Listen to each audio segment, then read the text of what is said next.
Episode 667, we think, of the WCB podcast. Kurt Geyer speaking. Eric Common. Doug Schmidt. Austin Chandler. Guest of the hour. It's you. Michael Waddell. Second guest of the hour. The pretty face of the show for the hour. Yes, that would be me, Jackson Bishop. Hello. Thanks for being here, boys. Thank you, guys. Thank you guys for coming in studio. Yeah. Oh, dude, man, it's good to be here. I love this setup, man. This whole office. Thank you. It's cool. Thank you. Super cool. Yeah, appreciate it, dude. I got to be honest. I just got it right off the rip. This is, for me right now, a childhood dream, honestly, for real. And I felt the same way when Mark Drury was in here. You two are, honestly, my childhood hunting heroes. No so to way. have you here in the studio in New Windsor on our stupid fucking podcast is awesome for us. This man. is the fucking Oh, Super man. Bowl. It is. It really Well, is. Thank y'all, and congratulations to all the success. And this, I mean, this studio is freaking awesome. And Jimmy John, I know, is not too long ago on, and he was one of the first guests, I think, or pretty quick into it. But dude, we had a nice meal right across the road, man. I don't know if I want to leave, man. This place is awesome. You just want to hide out here. Bush Light and country fried steak, man. You can't beat it. That is true. Thank It's you, good Kurt. food over there. The depot's awesome, but dude, yeah, I mean, we love this little town and love like what we were able to like carve out in it. But I just wanted to say that first, like so you know, like this is something that we laughed about would never happen when we first started WCB. And honestly, it's like we talked about it. We You always literally joked could about probably go back and we would say, "Oh, what if we have Michael Waddell on someday?" Yeah, right. No way. it. Yeah, right. Oh yeah, 100%. Oh, dude. So just Well, that want to get means that. a lot, man. That's super flattering. Like I said, we talked quite a bit. You know, I've been on quite a few of the podcasts with you guys. First time here at your new studio, which is cool. But yeah, man. I mean, we was talking about it earlier before we even went to dinner and before we even started the podcast. It's like, man, I love to see when people succeed and do good. You know, there's certain people, especially within the industry, and I'm sure this happens within a lot of different cultures and industry. It's almost like people get jealous when people start taking off, but early on, man, I could see what you guys were doing and enjoyed it. I always said y'all was real. It was cool and fun. So yeah, I mean, thanks for those cool compliments, but congratulations you guys too, man. Because y'all, Thank you. what was it Jefferson say? Moving on up. Something like that. Something like that. Never seen it, but I think they had a little more bass in it. a little more soul. Exactly, a little more soul. I told you guys that, you know, out there that every year ATA seems like when we get a chance to get together, and you know, it really is a fun time. So Yeah. when the boss man said, "Hey, we're gonna go up there and we're gonna shoot a podcast," and it's like, man, that's gonna be fun to see them yeah. guys. And Yeah. y'all, and he's right. Y'all got a beautiful place here. Well, Appreciate thank you guys making you. the trip. Thanks a Yeah. lot. Yeah. doubt. Yeah, just had to get the gay stuff out of the way. Yeah. You know? You know? Cheers. Cheers. Cheers to gay stuff. Cheers again. That's right. No, it's fun. Bush lights and everything going around. But no, man, it's cool. It's cool having you guys here and hanging out. And it's like different areas, common interest, and I feel like everything just clicks like it should. You know? when Oh, you no guys are doubt. around, so, No doubt. but dude, lot to talk about. You guys are in town for Illinois Deer and Beer. Well, not really in town, but you guys are in Illinois for Illinois Deer and Beer Fest this weekend. That'll all already be here and gone by the time this launches. But you guys have been up to some stuff, man. First off, setting the record for the turkey slam. That's like we got to get that out Yeah. of the way. Talk about that. That was crazy. That wasn't something that, like, you know, top of mind that, like, man, one day I hope to be able to do that. That all started around a campfire hunting with Troy Link and Jimmy John, actually. We were just chatting, and those guys loved to turkey hunt. And so we got talking about a Grand Slam, and both of those guys had got the Grand Slam. And Troy Link, who owns Jack Link's Beef Jerky, made the comment. He said, man, I wonder how fast, I've done it in a year, you know, but I wonder, I mean, what the record is. And so I'd never thought about, you know, how fast. And so we looked it up, and I think at the time it was, I don't know, almost 40 like something hours. 40 right? something hours. 45 hours. 45 we just hours? looked Yeah. this up the other day. Yeah, 45 yeah, hours. It was 40 something crazy. hours. And so Troy, obviously, I mean, all of us here and probably listening have eaten Jack Link's beef jerky. So American made company right there out of Minnesota. So obviously the Link family has done really well. So he owns, you know, his own private planes and obviously got a lot of friends. And likewise, we become buddies just through hunting. Yeah, and, Sure. And so anyway, I said, man, I don't know. And then Troy said, dude, could you do that in 24 hours? You think we could do it in 24 hours if we committed to it? And I said, man, I do think it's doable. And so I said, but man, that would be tough. You'd have to really get lucky. Yeah. And Like really, super lucky. Yeah, you would have to be, have a little the good Lord on your side to have the right turkeys with the right attitude. And so obviously we said, man, we should try it. If nothing else, it'd be a fun adventure. So anyway, that was the year before. So going into this year, Troy just said, hey, man, let's just put down a couple days. We put down 3 days to try it so we could restart. We only needed 1 day because we was shooting for 24 hours, but we were going to try to do it. And we had us a 3-day window. So if you had to oh shit, we didn't get it done, let's restart. Start over. And that's one thing. If you want to see it, it's on My Outdoor TV right now. It's streaming. And so anyway, we set out and we thought, man, you can't fail. I mean, I had no intentions of obviously shooting a turkey. I just wanted to be help you up in some turkeys. And so Nick Munt came. Another good friend of ours named Bubba Lindley, who's a really close friend of Troy's, he come along. He's a great turkey hunter from Alabama. And so, man, we just knew we was going to have fun. And so in our mind, I did think 24 hours was doable. And so we started in Georgia. We all kind of agreed that, listen, this Eastern is going to be the toughest. I mean, usually an Eastern. Is that known pretty much? I would say so to most people who hunt a lot of turkeys, just especially the Southern Eastern. I mean, up here, y'all blessed. Y'all got a lot of turkeys up here, and they're Easterns. And then, you go to places in Tennessee, there's a lot. But see, one thing we was up against, too, you couldn't just go anywhere because the season wasn't in anywhere. So we needed to find a place that the season come in. So we had to do this mid-April. But once you get into mid-April, then that throws a monkey wrench in Florida because it's really hot. Yeah. And most of the success you're going to have on the Osceola is going to be early March.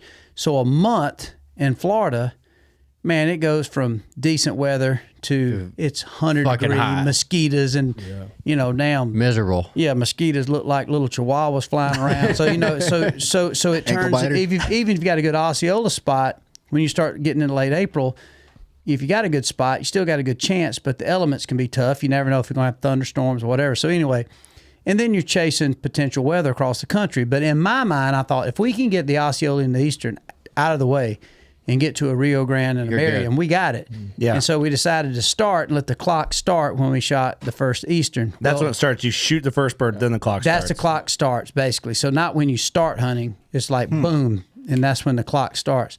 So anyway, Troy... and this didn't even make it. We started, and man, Troy's gonna kill me, but he missed a turkey right off the roost the first day. Oh shit! And then, man, we went everywhere trying to get on a turkey. So finally, it gets about 12:30, 1 o'clock, 2 o'clock in the afternoon, and I said, "Hey, man, I think we need to pull the plug because if we keep hunting all day, we didn't stop for a break. We just kept going." I said, "If we end up shooting a turkey, we're gonna be running behind. We got 3 days. Why don't we just go back?"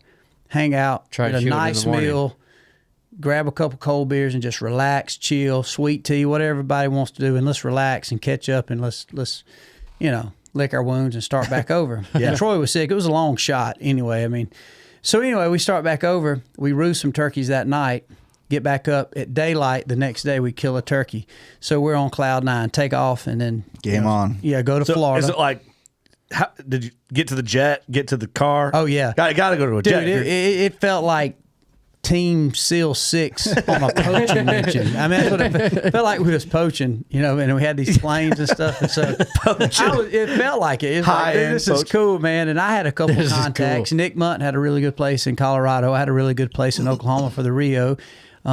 We had a mutual friend in Florida named Ike Rainey, who's just one of the coolest guys I'd ever met, man. He's just a diehard hunter and had a good place for Osceolas. He's a good friend of Troy's as well. So we go down there and we started thinking about it. And then Troy gets down to Florida. Well, deadgun, the first turkeys come in. He misses in Florida right off the bat, which is documented. Troy is like, you got to be kidding me. So he's beating up on himself. And Troy is a great hunter. He really is. He's just like, this is the pressure of it or something. I don't know, man. I think he was kind of jacked and jazzed and excited. And he didn't think about the pressure of probably shooting a turkey because, you think it's pretty easy to hit a turkey in the head. And Troy is in one of the best shotgun shots I've seen. I mean, this dude shoots clay pigeons. Because you said he's got his slam already, so it's not it's not like it's a new bird to him. He's not a rookie at all to turkey hunt. Not at all. He's not a rookie at hunting anything. I mean, sheep, moose, elk, bow hunting, everything. He's a great hunter. So he is just like, are you kidding me? So it takes us about an hour after he misses. We find another turkey and he kills it. Well, then we start looking at the math. It's like, dude, if we either got to get them all today, or the way the time hits, it's going to be 3 o'clock or 4 o'clock in the morning in Colorado. So we're going to be right at the 30 hour and back up a little bit. So the record had been 40 something. It had just been broke like the day we were getting ready to leave. The day before, somebody else had did like a quicker slam and did it in like 30 or 28 or 30 or something. Yeah, Okay, and then are those guys private jet dudes? yeah, they're private. There's no way to do this unless you have private. So who's the other guys? The one guy was. Yeah, how many guys with jets are out here? I don't know. How many turkey hunters with jets do we have? What are the chances of those jets hitting each other? Man, Not here. I can't. John Casimus was the one guy. I know John, super cool guy. And the other guy is a guy named Jeff Buds, who I know who's a nice guy too. Just both eat up with turkey hunting. Yeah. And so I mean, like I said, never had we even looked It into just it. it just happened to come around that you guys were doing this at the same time. Yeah, dude. When the beef jerky man's got a big nice jet and says, "Man, come, you want to try this?" I'm like, dude. I mean, to him, Who would say no? nobody. That just Nobody. sounds so I'm like, awesome. even if you fail, and let's say you come in at 40 hours or 48, which I knew we could get to the record. There was no doubt in my mind. I knew that we're gonna either tie or come close or probably beat it. Yeah. The goal was 24 hours, but it was all said and done, man. It was just under 11 hours. And had Troy hit the first one, now who knows that it might have been that just threw us perfect in getting Oklahoma and Colorado. But yeah, when it's all said and done, I think it was 10 hours and just under 11 hours we got it all done. And I don't know that I'd even want to try it again because that was it was insane. It was like the first. Man, of course, anybody who sees or watches is going to like, or, even now people are like, well, my God, they're hunting. Everything's high fence, coop, or tame turkeys. And that was wild turkeys. We was going to spots that had turkeys. But even. Well, you sound like you guys prepared. Yeah, we had it did have a lot of logistics. A lot of logistics. But you have to. Well, and a lot of luck. Yeah. And a lot of luck. Yep. That's what it's like. No, these weren't tame turkeys. And here's the deal. I've been around a lot of good places that have good turkey hunting, but if you're a diehard turkey hunter, if you're a listener, you realize you can't control. I mean, I know people that go. I mean, even around here, how many times you go in the morning, you might hear 15 or 20 turkeys gobble. Yeah. And you're like, where did they go? They disappeared. You can be a damn good turkey hunter and hunt for a day or two and not have an encounter with one. Correct. Yep. And so in my That's me all mind, the time. I always feel confident if I got a gobbling turkey. I feel like I got a chance of working them within range. But the chances of at a speed hunt where you're hoping, I mean, it was like the first yelp in the middle of the day in hot weather sometimes, like, turkey gobble right back. And then they would become like, this can't be happening. Yeah. And so it was just everything worked great. And I agree with you 100%. A lot of luck, more luck than skill. Well, everything's got to work out perfect, gotta work and it perfect. did. That's Yeah. so cool. 10 hours and 43 minutes. That's insane. It was so crazy. It was so fun, man. We was high fiving and hugging, and Because you got to think how many hours were you in the air? that's the thing. You know it what I took mean? us. He's got a Challenger, which that's just what I remember. I don't know what that means to people who know jets. That's what it but said was on the plane. I don't even think it was a crazy. We got a big jet listener base. yeah, Sounds fast. That's right. Yeah, I mean, working class bow hunter. Everybody's got jets, right? Yeah. You know? It does sound fast, Doug. It does. I agree with you. I do think I remember when we were in Georgia, and it took us 35 minutes to get when we shot. It took us 35 minutes to get to the private aviation to the airport in Blakely, Georgia, and then to Florida, it was only like a 30-minute flight. So that was another thing we planned out. Like, look, let's go South Georgia, then that's going to be quick, even in this fast jet. So it took us another 35, 40 minutes to fly to Florida. We was in that ranch within another 30, 40 minutes, killed there. And then I want to say we went from South Florida to Oklahoma, I want to say 2.5 hours. Okay. Touchdown, another hour to the ranch. I mean, if you start doing the math, it was like we still flew more than we hunted. Oh, yeah. It took us you more had to time have, flying yeah. than actually hunting. The hunts were quick. Like, we'd get out and like, okay, oh my God, there's a turkey. Get that, boom. Get back And on the we're plane. It's like a No bunch of way. schoolgirls, That's man. crazy. We're high five. Let's run, get the turkey. We're running to the plane. Like running, throwing stuff in. And do you just carry the turkey on board? 100%. Yeah. we tag. Got extra passenger. We tag. Yeah. Fire up the jet. Let's go. Yeah, certain areas where you had to tag them. I mean, 90% of the turkey places you call and check the turkey in. So we were calling, checking the turkey in. All right, hurry the fuck up! I killed this bird. Yeah, exactly. Yeah, we're getting a confirmation that we, legally killed turkey and. Pressing it out on the plane. Look, yeah, it was amazing. And they're grabbing each other's gear. One time, I think Nick had on Michael's boots. Yeah, we were running or vice versa. Taking the boots on and off, getting on the plane. On the plane, like, man, you got on my boots, blah blah. And think of the weather.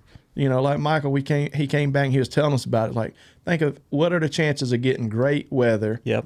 In 4 different states at the same time without a front pushing across. Man, that couldn't have worked out any better. Especially when you go west. That don't happen much. If you hunt Merriam's and you go west, say in that time of year in April, I mean, I've been to some of the best Merriam places in the world and say, South Dakota and Wyoming, and literally be a blizzard for 2 days and just get white walled out and you can't do nothing. I mean, and then as soon as it gets a pretty sunny day, you can go kill turkeys in 3 or 4 or 5 hours, or at least within that day. Yeah. And so, man, we got there, and it was kind of spitting snow and rainy, and we'd seen the weather, like, man. And then all of a sudden, it gets there and it's cold, but it kind of clears up. Yeah. And we're sitting there, and the turkey literally, we didn't even call it, and a couple of turkeys start gobbling. Mary, it's like, man, this. I know. Someone was looking out for you that. I'm day. like, I know we're gonna trick these turkeys. All you gotta do is put on some fishnets, talk dirty, and then Merriam's. Because aren't Merriam's like the most gullible? I think so. I mean, that's my opinion, and I think the Merriam's. I felt confident if we got to the Merriam in a good time, we would kill a turkey because Merriam's certain areas are pretty plentiful and they're a lot more easy to trick, in my personal opinion. So. Well, congratulations. It's a badass story. Thank you. It's cool. It's like one of those things. It's like, oh, Waddell, look at this. He's a private jet. It's like, yeah. If we were just getting invited to like spectate, like even if we got invited to not even leave the jet and just wait for you guys to get back, people would be like, you guys aren't working class. You know a guy with a jet. Yeah. Can't know a guy with cool shit. But Must be nice. And that's a crazy thing. Like, you beat it by like 30 hours. Oh, just shattered it. Like I thought for sure. I would have not, if you would have told me, well, man, you could do it at this time frame, I would have said, there's no way. And I will say, Nick Munt and Bubba Lindley both thought we could. And I got kind of mad. And I'm overall a pretty optimistic guy, but I kind of got frustrated. Like Bubba Lindley, our good friend, kept saying, dude, I think we can do it in a day. Like, and I said, man, dude, I know you don't do drugs, but you're talking like you do. And I'm like, man, I said, look, man, we need to concentrate on 24. Let's not get cocky with it. Let's enjoy ourselves. And And realistically, the records is 32 or 33. Let's just focus on breaking the record, So did you guys get like an official record recognition? No, I don't think it really works that way. I mean, the reason we did it was, one, because Troy could afford it and he loves turkey hunting. And second of all, a lot of credit to, whether it's NWTF, Turkeys for Tomorrow, and really more than even that, I think just the amount of people who love turkey hunting and the resources. I mean, many, many years ago, you would have never thought of that, but we got such a plentiful turkey population. You hear a lot of the haters out there about, the turkey numbers are down, in certain areas, they probably are. But if you look in the history of wild game and fisheries, there's always an ebb and flow. Yeah. I mean, there's certain minnows and creeks that was there that's not there. So I think we're always going to deal with that, but I don't think you can go blame it just on the guy trying to kill a world record slam. I think overall, you look at most hunters are, everybody's pulling in the same direction. And a lot of times Mother Nature's ability to take away and to put forth is more strong than we'll ever be. But most hunters are just appreciate it and they want to protect it. But what I will say is what it proves more than anything to the haters, if you can kill 4 species of turkeys in 10 hours and 44, 50-something minutes, whatever it is, then that proves there's a huntable population. There's a lot of them out there. You can also, for a working class man, if you've got the time and you've got a Winnebago or even just an old beat-up Chevy, you can drive around the country and from public to private, you can find turkeys to hunt. There's huntable populations all across the country. Definitely. That don't mean that you don't get to a county that used to have a ton of turkeys that maybe the numbers are down, but to blame it on a dude, I think that's pretty shallow, and I think that's a little sloth to do that. I mean, if that's the case, then that's the case, but I don't think a lot of people go as far as try to prove it. And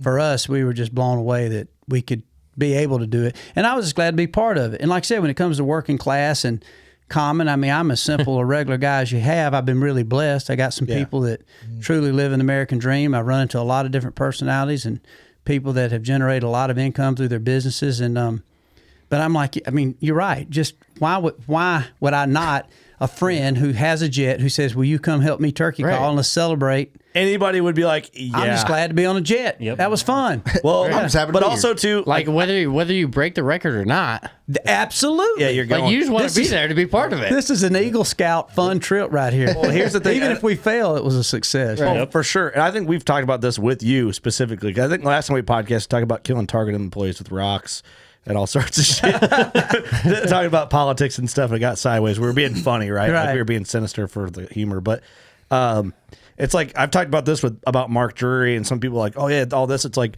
well, how far does someone's hard work go when they're so successful that then their hard work doesn't matter? Does that make sense? Like, all right, yeah, Jimmy John's a billionaire, but he talks about how he smelled like salami and fucking hustled his ass day in and day out, hours and hours and hours of work. Well, okay, so now that he's successful and has all this money, all that hard work doesn't matter anymore. Yep. So let's Absolutely. People want to draw that line somewhere. Hey, you know what? I would rather be so successful that people forget about all the hard work I did. That's a fucking good spot to be in. That's the American Absolutely. dream right Wouldn't there. be too bad. A little annoying, but you know what? It's like, you know, Fuck 'em. every now and then we get the comments like, you guys got to change the name of your podcast. I'm like, you wouldn't do the same shit if you've been busting your ass. You got an opportunity to go hunt elk in Utah with mountain ops. Fuck off. Like, That's I'm going. exactly right. You know? No, that's exactly right. I think it was Doug and I was chatting too before we started recording, and you know, man, we've all been blessed. I think 98% of the people listening, 98% of the people that are alive are blessed, whether they want to see it or not. And so you look at y'all's, you know, trajectory of what y'all have done in the podcast world, especially pertaining to the hunting culture. And even my opportunity to do what I've done, you know, we were talking about Realtree road trips Yeah. and have an opportunity to be part of that when it started in 2002. And, you know, man, and prior to that, I mean, literally almost 7 years prior to that, I was just a camera guy at Realtree and a guide. And holy cow, I was just as blessed doing that Right. as I am now. There's no difference in the blessing. You can say, well, yeah, you generate more money now, or you might have this or that. And yeah, you now, through those opportunities that started back in 94, you now have friends like the Jimmy Johns, or you can throw out celebrities or whatever, or the Troy Links who want to go turkey hunting and hang out, and you become buddies. And but at the end of the day, I was telling Doug, I mean, I remember my first opportunity, the first year I got a chance to do hunting shows. Man, at the time, I was making about $30,000 a year, and road trips was rocking and rolling, and I was just on cloud nine. Bill and David Blanton and Bill Jordan gave me this opportunity to do this. But man, so, you know, we're out there hunting all across the country. Up here in Illinois, we're going doing this and that. And I was telling Doug, man, I didn't even have the money to get some of my animals home because, you know, you fly on Delta or any airline most of the time in excess bag. Yeah. And usually if you're checking antlers and capes and a cooler, it's about $100, $150. I don't know what it is exactly now. Yeah, yeah. Now I've flown enough, and people hate on me because now I'm a diamond medallion flyer. Like that only means that I've been away from my I've been family flying way since too much. 94. Yeah. You don't buy that status. You just fly so much to shows and places Right. that eventually they're like, hey, Mr. Waddell. I mean, I thought we went, Jackson, to tell you, I Yeah. went this morning, Yeah. and I walk up, and the girl checking my bag, or the lady, I'm like, oh my God, Jessica, I'm hooking up. Where you been? And She we're comes around the talking like it's a corner. local cafe over here, and it's in Atlanta, Hartsfield. Who knows anybody? You're in the biggest, one of the biggest airports in the country. And I'll know TSA. I'll know that, like, hey, what's up, Waddy? You know, like, what's up, dude? Like, good to see you. I hadn't seen you in a while, Javadran. Good to see you, buddy. I hadn't, man, what's been up? How long? Man, you said you was going to quit. You're like, nah, man, it's solid. It's solid. But you still got my pocket knife. Yeah, man, that's a good knife, you know. So it's crazy. right So now you get a little short line at commercial airport. But yeah, okay, you too big to your pants. You ain't working class no more. You get to fly a medallion. Like, Yeah. I'm still flying coach unless they call me like you get an upgrade. Right. But at the end of the day, you're right. It is amazing. If you stay the same, Jackson and I had a football coach used to tell us all the time, it's like, you either if you stay the same, that means you just got worse. You either get better or you get worse. That's You'll right. never stay the same. That's correct. And the I believe lady's that. asking about his kids. Yeah. She's coming around there to give him a hug. Ask, how's Christy? Oh my God. Yeah, ask Hey about my man, youngest. how's so and so? How's T-Bone. Waylon? Asking about T-Bone. Yeah. Just the whole 9 yards. Like It's a weird spot, man. Like, because it's positive for you, but it's like, I don't know, I don't know. It's weird. It's just different, right? Like, like when we talked about last time, it's like we cuss, we never quit cussing, we always did cuss. Well, would people rather of us change partway through when we got a little glimmer of, like, would people rather us not say fuck when you're on the podcast versus when it's just us? I wouldn't want it to change. And first of all, I'm not the person that is going to sit there and judge. I mean, I also I realize when we do Bone Collector, there's a ton of kids that watch, or at least I hope. And you're on a network. But at the same times, man, I cuss. We tell foul jokes, and obviously we drink a cold beer. We're all God fearing, just regular old country boys, and and we laugh. My wife calls us all man children, which I think y'all fit that description. Yes, we are man children. 1,000%. Listen. Yeah, hopefully the ladies don't listen to this, but we're man children. Yeah, 100% man child all the way. And so yeah, I don't know, man. It's I like real. That's for me. I like real, and real can also be saying, okay, I'm not going to say this joke in front of this person or say this and that. Yeah, but know that your ain't crowd. That's not being real. That might be. It's maybe respect. It's almost like it could be your mom. It could be your wife. It could be the preacher is there. And I know people say, well, I'm also under the assumption. Well, it's just like if your wife was here on this podcast with us, it's like, which we would be more than happy to have her on. But I'm not going to make pussy jokes in front of your wife. No. And more than likely, you're not going to cut a big stinking fart right in front of another lady. I mean, 100%. That's maybe not. I wouldn't. Doug might. That's a good analogy, though. Steve would for sure. But that isn't the perfect analogy. It's like you're still a human being. That's we don't even got to explain that. But I think it's good to talk about. We're with the boys. It's fun to talk about, especially because I think people forget it, man. Especially people that grew up watching guys like you and the juries. That's how I see it, is like two in the whitetail world, and then obviously, and then more than that, turkey world and whatever else. It's like, yeah, you're just good old boys that found the right lane that basically allowed opportunity through your hard work, man. Mm-hmm. And I think people kind of shit on the TV hunter thing. That's annoying to me because we know a little bit about like what it's like to have. Well, first, I have the passion, the hard work to get there and stuff, and people just discredit it so fast. And there's some people that suck, right, and everything, of course. But I just hate that a little bit, Yeah. I see people hate on like Lee Lukoski online. It's like their story is like the most public story about what they did.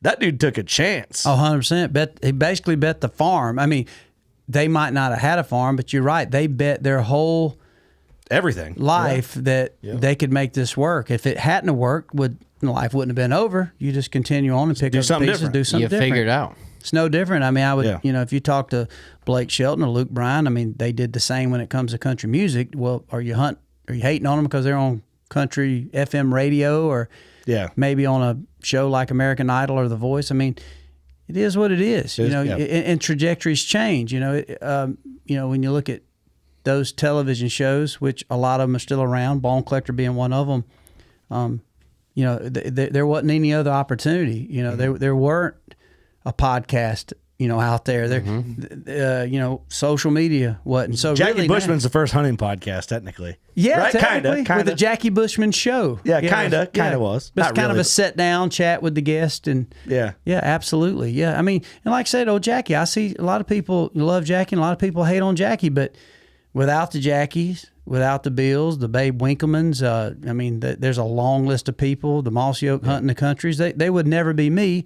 And without the TV shows and stuff, you could easily say, well, they might not be podcasts. It might not be these YouTube television shows. And that, and you for sure can say that. Yeah, I think so. And for me, the other part I hate people hating on somebody just because they succeeded. That really bothers me. Yeah. And for me, I'm happy, even if it's stuff that I don't really dig that much. There's a couple things that do really well that might not be something that I enjoy. I'm old school. I like to see kind of fast-paced hunting action, and typically end with 2 or 3 gut piles an episode. If I'm looking at a typical something that entertains I me. want to watch shit tip over. Yeah, kind of that old Primos vibe of man. You watch, you watch The Truth. It's like, It's man, the truth. there was some carnage. It's true. There's gonna be some stuff going. Shit's going to die. That's exactly right. I like to watch arrows disappear through hair. Me too. I still do. I still love, and I'll be watching any network, or even if something strikes me on YouTube, I get really offended. It's like, I just watched 40 minutes and they still ain't shot nothing. We're in but other second segment and they love hadn't that. made it to camp yet. And I Oh might my still God, dig let's go, it, but if guys. those same shows do well, I'm very happy that that's a lane, because that ain't my lane. I mean, some Like people and subscribe for part 2. some people still listen to Big Comment Band. more for part 2.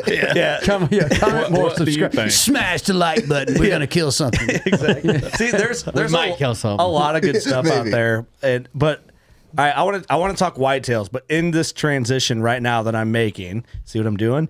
Wow. Talking about shooting animals, because Lee, our buddy Lee, doesn't need to shoot anything all season, and he's happy, and I don't have to either, but I like it. Yeah. And I like we like shooting it. animals. Like, we went down to Texas and shot 5 does in an afternoon. And I was like, let's keep going, And not that I'm like bloodthirsty. I don't mean that, but it's like I don't know how to explain it without sounding bad. You're bloodthirsty. No, okay, easy. No, you said that, not If the me. population is sustainable and you feel like you're doing the right thing by taking those animals, you want to keep rolling and keep doing it. That would be the way my PR guy would want me to I'm your word it. PR guy right now. Okay. I like to shoot animals because it's fun, but it's with purpose, right? Hunting's fun. It's fun. And I feel like it's weird to say that. Where do you fall in that line? Because you have to think about how you address that a little more than some douchebag with a neck tattoo on a podcast. Yeah, I well, I love how you were getting ready to just fly right by Then I that. realized the yeah, you are a douchebag douchebag. You're referring to You didn't yourself. realize you were talking about yourself. What was odd was Doug was sitting there like, Yep. oh, Kurt. No, I'm playing. What he said. Yeah, but I would say, Kurt. This might sound a little soft now. I'm not as mad now, and I never was mad. But the bloodthirst. I was bloodthirsty. I was savage. Meaning, I never thought about getting up out of bed and not killing something. Like the thought. I mean, keep in mind, Realtree Road Trips. I'm in my late 20s. Yeah. And I'm like, Bill Testosterone's Jordan and flying. David told me I could come out here. They bought me a $400 plane ticket and said this guy named Joe is going to pick me up and said I could hunt their ranch. You didn't come and out the to whole look time at the I'm trees. like, the whole time I'm riding to the ranch with Joe. Like, Joe, so you think we'll see one? I mean, do you mind so if I me, dude. do you mind if I put my cameras out? I mean, I'm not trying to guide you, but I'm just saying, where on your ranch can I go? You're like, oh, well, you can go where you want. Like, well, okay, where's the best chance to kill a deer? Well, we got a good 150. Like, no, I don't need a 150. I mean, Well, I got a stop good you right buddy named Lee there. Lakoski wants to kill the biggest deer. I'd like to. How many can we kill? I mean, that was me, and so I'm kind of proud of that. And all my heroes, honestly, at the risk of sounding pretty blunt, were killers. I mean, I love, like, when it come to turkey hunting, I love Dick Kirby. I love Eddie Salter. I love the Drurys. I love the Primos. Even though Primos was were very well spoken and Yeah. and he was very articulate. Throw away the super nice guy in the beard. His crew and him, man, they just freaking murdered stuff. Pile 'em up. Okay, we're in the Stacked beautiful 'em. mountains of Montana, and we're going to be hunting. Look at this around us. We're going hunting the bugling bulls. And next thing you know, it's like walking this Will Walker and Brad Ferris and Kenneth Lancaster, and them guys just freaking jacking them up, And I'm like, yes. That's what I wanted to do. Yeah. The thought of kind of camping down by the creek and purifying my water and, pissing in some kind of piss trap and figuring out a nice sanitary place to cook meat. Wiping your ass with I'm a like, leash. man, I'm country as hell. We didn't even have air conditioning in my house, so I'm not worried about the camping. I will camp. I just want to go kill some stuff. I want to kill some And shit. this water in the creek looks good enough to drink right now. Let's get a swig and go hunt. Yeah. So I would say, I fell in the category of just, man. And I think if you go back and watch those early episodes, you could see it. Mm-hmm. So I think some people didn't like that. But in that time frame, and I don't know about you, this is kind of a question for all you guys. I feel like a little bit that's changed. I think there's a softer nature of a kind of a granola, softer, let them win type attitude. I have not got to that point. I'm just not as mad. What I mean by that, I might get to a place, and let's say we're turkey hunting. If y'all said, let's just say it's April, and you said, Waddell, turkey season's opening tomorrow. Let's go. Get you like, no, dude. Man, he's been wanting to kill one with his bow. I'd rather see him kill one. Yeah. Am I still mad that we need to kill one? Yes. I'm not out there just like, oh, let's just stop and eat a donut and relax. Enjoy the sunset. Oh, look at the sunrise. I'm looking at all that. Let's drink I'm like, this no, Mountain dude, Dew. he's up. We're gonna get a turkey, man. Let's get this. Yeah. So I would say, I would say I've calmed down a lot. I mean, I think Jackson would agree. I'm not mad, but like I'm going mule deer hunt next week, and I'm so happy. But I do like a good campfire, and I would say the only thing that's changed, I'm really, it's important to me who I'm with, the camp I'm with, the personalities I'm around. Yeah. The campfire. I like a good cigar. I like a good philosophy, just talking around a campfire. I like to be able to say, hey, Kurt, this is your first elk hunt. Like, Luke, I would rather go with you in the morning. Can I call and go with you? I think I could help out. I don't want to be in the way. And I enjoy that part of it. I'd say I'm not as selfish as I once were. However, You kind of had to be, though, a little bit, right? I did. I did. I mean, I always said a hunt like I was poaching. I really did. I always felt like I need to get in here and kill something before they figure out that I ain't even supposed to be here. Right now they said I could, but they could change their mind anytime. So I need to get it tonight. Yeah, that makes sense, especially It does make sense. in the time that road trips launched off was crazy. It's like, you were the center of it, dude, and you were young, like you said. I feel that motivation in my hunting. That's why I think I love Africa so much. Yeah, because there's so much shit to shoot that I'm like, oh, can I shoot?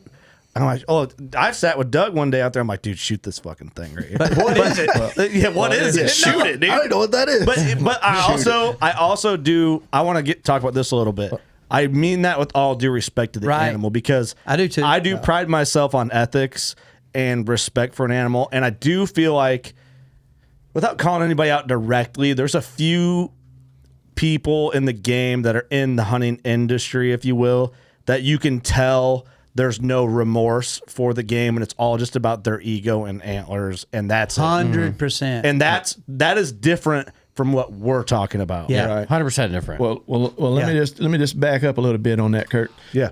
So from the other perspective, running the camera, years ago, people used to always come up to me and they would say, man, that's just like shooting one at it. You run the camera, you was there, that's just like shooting them, ain't it? And I always say, no, that's like number two. There ain't nothing like being on the trigger, whether it's a, true ball release, whether it's a trigger. No, it's almost as good. You get that secondary high, but ain't nothing like when you're shooting it. You know what I mean? Yeah. And getting in there on it. I mean, And that's honest. yeah, I mean, that's just the truth. I mean, and I've watched Michael shoot a lot of stuff. T-Bone, Nick, been back there, trying to keep a clean lens and steady hands. Yeah. And thinking, oh man, he's going to take the shot any minute, waiting on it, make sure the numbers are running, watching all that. But, and people say, man, that was just as good. No, it wasn't as good. It was second place. It was good. Yeah. Good. Yeah, it was second place. You know what I mean? And that's honest. He ain't going home with me. He's going home with him. And I will I'm say, happy. Don't get me wrong. Oh, tickled to death. Yeah. You'd rather film that than not. Yeah, man. I mean, it's the secondary high. Like, woo, man, adrenaline dump the whole 9 yards, and then you got to try to get yourself back together to get a steady lens. Yeah. So, but second high. That's a good add-in on that, because I respect, that's real honesty, but it's different. And then when I said, there's some people, my other point kind of makes sense. There's some people that have 100%. no regard for the animal, and that's not what we're talking about, because we love the animals so much. We want to have interactions with them, and shooting them is part of it for us, but it doesn't come empty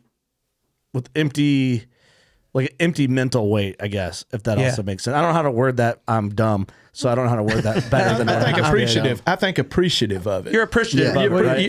You want it, but you appreciate what it means, how hard you had to work. Well, everything falling in place. An example: if a deer comes in with a giant gash in its back and he's underneath me, and I can do something about it, and it's a buck, I'm going to probably shoot it if it's, I know it's going to get an infection and die, or if it's, or if a deer comes in with a broken leg and it's not the deer I've been hunting, I think I have the heart in me to do the right thing beside the ego of if it's a 120 buck and I'm hunting a different buck. Right. Or there's a clip that just surfaced on the internet I saw the day and someone's like, oh yeah, I smoked it right in the liver.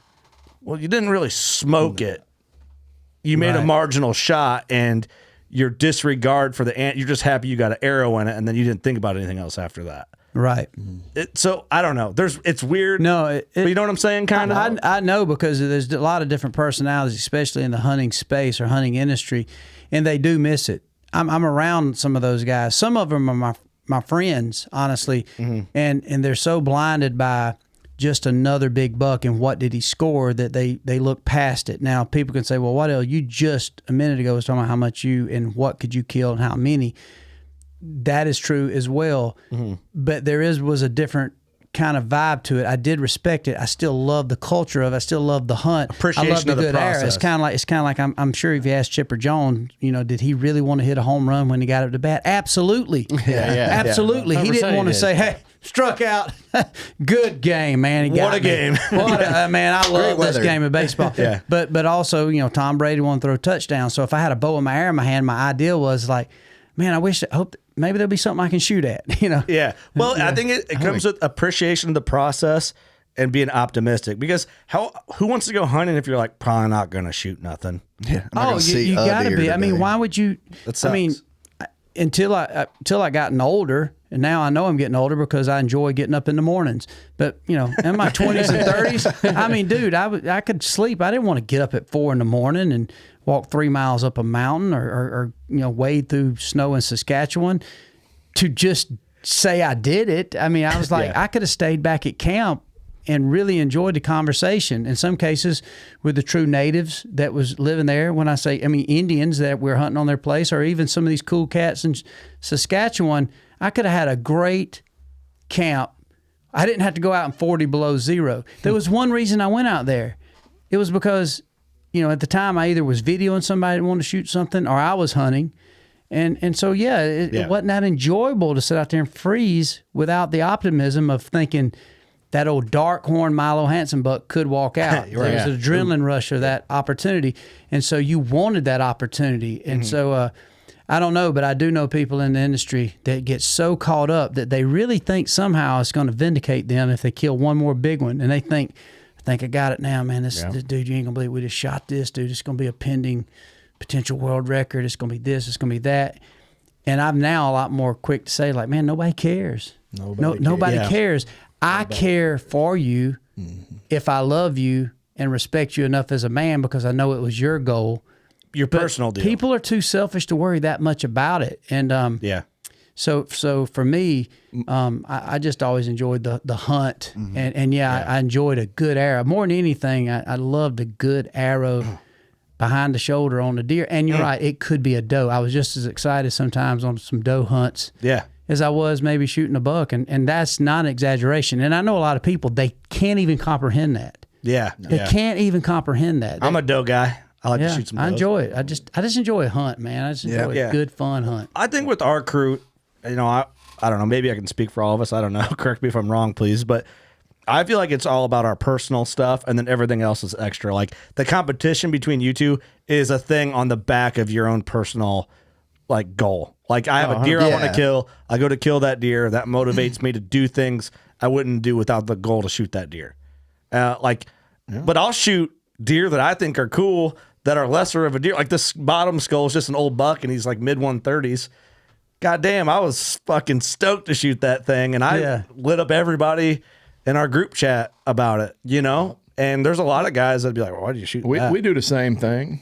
In our office, we do the same thing. We get a buck on camera, and it's like, man, you want to kill yours. I'm happy to see Cohen or Ryan or whoever shoot one in the office, but I sure am happy when I shoot mine. For sure. For sure. You got, that's just buddies being buddies, man. I am tickled to death. I'll be the first one over there to help you drag. Yeah. But at the same time, man, I sure do hope I get mine, and I hope he's a little bit bigger. Just because. Just a little. Don't want to stomp you out of the game. Or let me make a better shot. Yeah. Exactly. Yeah, don't smoke them right through the liver. Perfect. Nice. Nice. Can't wait to tell that story on the podcast. No, all right. Whitetails. It's coming in hot. Fast. Where's your favorite place to hunt whitetails and why? For me, I mean, it's hard to, man, that's hard to That's a narrow tough one. one. But I would say I look forward to Kansas as much or more than any place. I love Kansas because Kansas has every element that you would ever want. And what I mean by that, it's not overly hard if you got a good spot. So you still got the opportunity if you want to bait or hunt food sources, you got them. You got the deer kind of still act like they do back when we were kids. If you read Field and Stream and North American Whitetail, and you know when you talk about scrapes and rubs and deer moving in daylight hours, you see them. So you got a lot of different options, and on top of that, you've got the opportunity of true world-class scoring whitetails. These big-bodied, just Midwestern brutes. So I think overall that's a fun place, but it's not, everything you can make it and exaggerate what it can be. But Kansas, when they are big deer on a piece of property that you maybe own and or lease, or if you hunt with an outfitter or public ground, if they're there, the opportunity to kill them are very good. Versus say like where I live in Georgia, there's a lot of great deer there. It's gotten better and better, but our habitat and the situation and the weather and just a lot of circumstances can make it a little bit more of a diamond in the rough for that deer to show up in daylight hours and to get within bow range based on the geography and the situation. And but obviously you find success. So overall, it's two different scenarios. So it's it's not necessarily apples. Can't compare. It's apples and oranges. It's really not. But I would say Kansas probably is my favorite place to hunt for so many reasons that we probably don't have time on the podcast to talk about. It's just an amazing. It's an amazing resource. It really is. That makes me feel good. I'm doing my first Kansas hunt this year. Is it really? I mean, it's mind blowing. And you being from Iowa too, and hunting Iowa, Illinois being your stomping grounds. And I was going to say Iowa and Illinois are hard to beat. Yeah. And to be honest, it's very similar, but Kansas has so much. It's so diverse, and it's not just like Iowa or just like Illinois where you Fields have and hardwoods. Yeah, you don't have the hardwoods. It's kind of land you're looking at like what is this? There ain't gonna be no deer here. There ain't no deer. You really think somebody ripped you off, or you'll get in the lease and you're like, dude, I just got had, bro. I'm going with Peanut. He's here tonight. Oh, yeah, I got Peanut. Yeah, we're going with Peanut. I think you can trust Peanut. Yeah, Peanut. Maybe. I was fucking with Peanut earlier because he pulls in this buck, this giant that two good bucks he got. And Eric's like, yeah, I'm heading out there. It's the farm I'm hunting. I'm like, well, thanks for the fucking invite, Peanut. He goes, I did invite you. I said the same thing. He goes, you got to get a point. I'm like, I know, I'm just messing with you, dude. Tell you what, I don't think I've ever heard of a more impressive success ratio than what that guy's got. Had like 50 some hunters, and they killed 50 some bucks last year. That's crazy. And a lot of it, like most of them were archery hunters. Yeah. With like a 145 or 148 average. Yeah, that's awesome. Big deer. Yeah, I think a lot of them are probably 8-pointers. ATA is like, hey, if you guys want to come hunt, come hunt. I'm like, I got some points. I'll come hunt. Yeah. Like, come on out. I'm gonna get in that, but You're right. I mean, if you first go out there, I remember first time I went out there, I thought, man, we ain't gonna see nothing sitting here. I mean, just looking out across that CRP grass, this that was my pawpaw impression, by the way. Oh, pawpaw, yeah, CRP grass. Yeah. you don't have to say not grass. CRP. CPR. CPR. That's CPR. It is CRP. It is CRP. Yeah. But sitting there, man, you'd be like thinking, man, ain't nothing. Then next thing you know, you'll see a little glimmer of a tine. The big scan of an area the whole time. And then this next thing you know, there's a monster standing there. Like, good Lord, man, I thought we'd been gar-holed over here. What the hell? Yeah, that's awesome. But yeah, it's like I feel like Midwest whitetails is traditional whitetail hunting from what everybody sees or thinks about. I agree. But dude, you know what you'd never hear about? I don't know if we talked about this on the last podcast, ATA, but the Milk River, growing up watching monster bucks, dude. It's like Always dreamt of I that, huh? grew up hunting in Illinois, but I wanted to go to Montana. I agree. Wow, that Just to see. man, that's funny. We don't talk about that a lot. No one talks about Montana My for whitetails. goodness, Montana. That whole Milk River was the most insane, fun place to hunt that I mean, it was unreal because you got up in the morning. You didn't hunt the mornings. It was big alfalfa fields. And so you'd just get up and scout and like you'd watch these. And when I say hundreds of deer, hundreds, there might be 200-300 deer on an alfalfa field. Now, this alfalfa field could be hundreds of acres. Yeah. But they're all just filing back into this river bottom, which is not that big and not that thick, and they're just bedding in there. So they're coming out in that field that night. They're so it's a gonna come chess out. match, a guaranteed chess match. It was the wildest, coolest thing ever. Was that like eastern Montana or where? Yeah, it's northeastern Montana. Yeah. What was so good about like that part of the? Well, What was the terrain there? I or think it whatever? was the geography that made it there, and then anybody that's been out to that country is pretty desolate. So there's not a lot. It's obviously good antelope country, and then as you go into Billings and then go northeast, you go through the Missouri Breaks, and it's just amazing elk country. Like some of the Sure. biggest world record class elk come from that area. But then you go up and you go into different areas. You got cattle country, like then right here, like north central. yeah, so come down, go to Billings, go down to Billings and go northeast. So back up to North Dakota, up by Glasgow. We hunted a lot in that area right through there. Malta, Saco, Montana. Hinsdale was the main place we hunted. If you go That's all the Hinsdale- Milk River right there. the Milk River, Hinsdale, Montana, right there. That's where we hunted, and it was magical. Matter of fact, See the river right there. you're about to give it away, man. You're getting close to the area. No the one will see spot. it. No one will see this. Well, that's cool. They can I look don't- up the town. Yeah, I don't know if this even comes up on your podcast, but if you Google that, that'll give you an idea of what made it great. Is because look around you, there's Look how nothing. green it is. Now there's big breaks in those valleys, and so that's mule deer country, and some of those areas you'd have some big elk. But you got down there, and so those are ranchers and farmers. So all those were big, huge alfalfa fields that they cut hay for the ranchers. Were they So- irrigated? And they were all irrigated. I'm not seeing circles, so they must have been like ground irrigation. There were ground irrigation. Yep. It wasn't circles, and they were, and it was just absolutely all those deer in that country, and they went back and bedded on that Milk River, and they come out at night. And outside of that, unless you went back up into those hills and those breaks that you see, there was really not much there. So that was their only hiding place. And so you wouldn't hunt in the mornings because if you tried to go in those alfalfa fields, you'd run Bust everything out. hundreds and hundreds of deer. So you'd set, and in the evening, you go out, 2 or 3 o'clock, all the deer are off the field, and they're all coming back out there. So Yeah. So you try to strategically do it, and then even to the point because there's ranchers that are out there checking pivots, checking certain situations on the farm, you would never get down out of the stand. You'd have the rancher or a friend come pick you up in a pickup truck, and those deer wouldn't even run real hard from the truck. Because they're just so used to it. Yeah, but there's not a lot of people. There's more deer than people out in that country, and so it was really unique and cool. But if you took the same strategy, if you're a Midwest whitetail hunter or even a grew up in the South, you would not be successful, and you think, well, there's no way.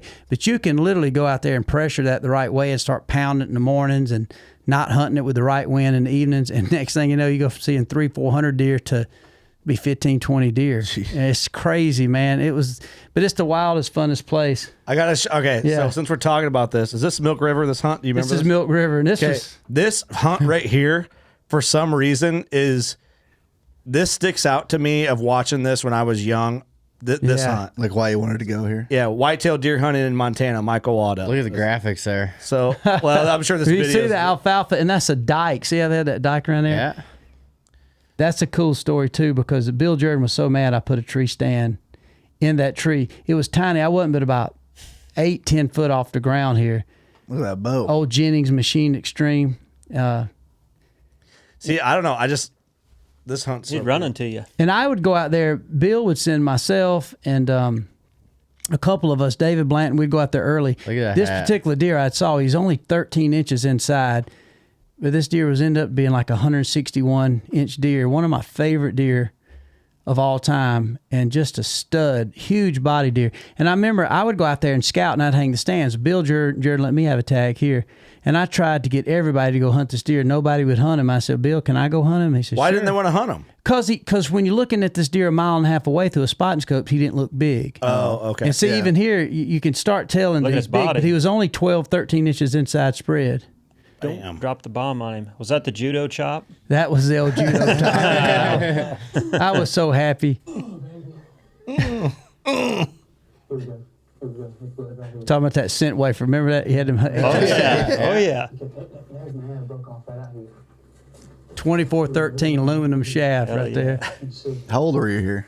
I was probably 20, I don't know, 20 something. What was the bow? A Jennings machined extreme. Nice.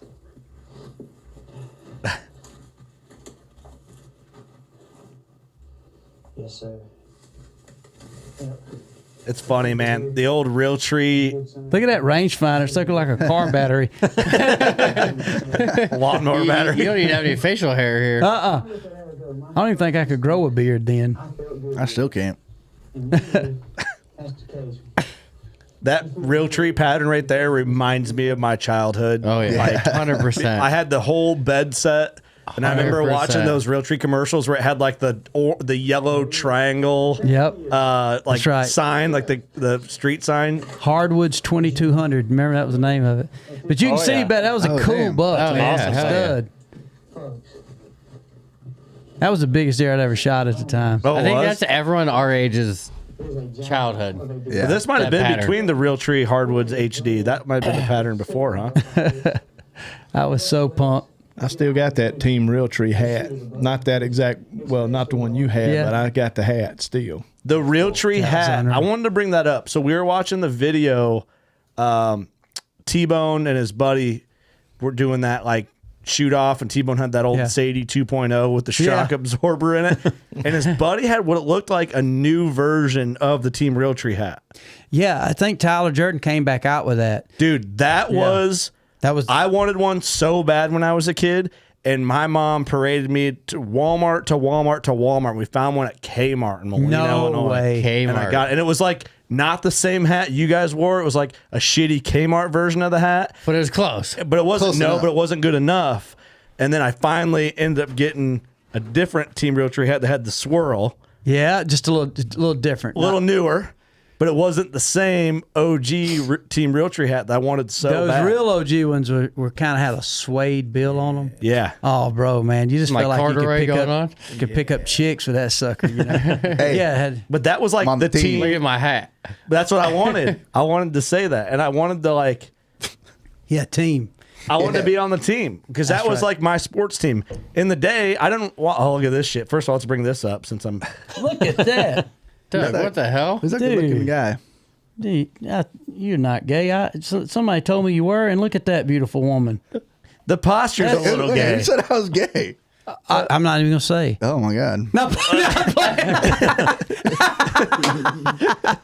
I'm just playing. This looks. I'm just playing. That's a little gay. I don't know, dude. That's definitely gay. She's beautiful enough. It don't matter, man. Yeah, you could do some proud of you, gay Doug. shit with her, and it wouldn't be gay. I was gonna say, yeah. You. No matter how. Let it slide. Good job, bro. Whatever the fuck Did y'all, that read means. the world? did y'all read the comments on that, by the way? No. Look at the sunshine gleaming off of that red Oh, stash. dude. I wanted to show Waddy It's not red. a picture real quick, just to show that I used to wear that hat when I was a Oh little my dude. goodness. That didn't look Been like a day you. or two ago. I was like a boy.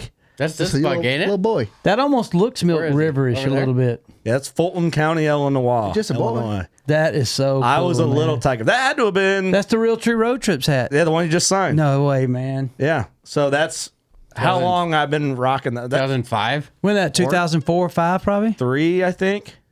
Yep. 03? This picture's Yep. 03. That would have been the first year or two that Road Trips aired. Whenever that's I could crazy. get the hat, whenever the hat was available, I guarantee I got it when it was still warm. No way. That's Curtis. awesome, dude. That's so How happy Curtis. he is. Still warm. I swear it was still off the print shop. You know, Happier than a hornet. but I probably had. Well, that was a Buckmaster's hat, the old school one they'd give you. But I had. I was a Muzzy guy because you were a Muzzy Yep. guy.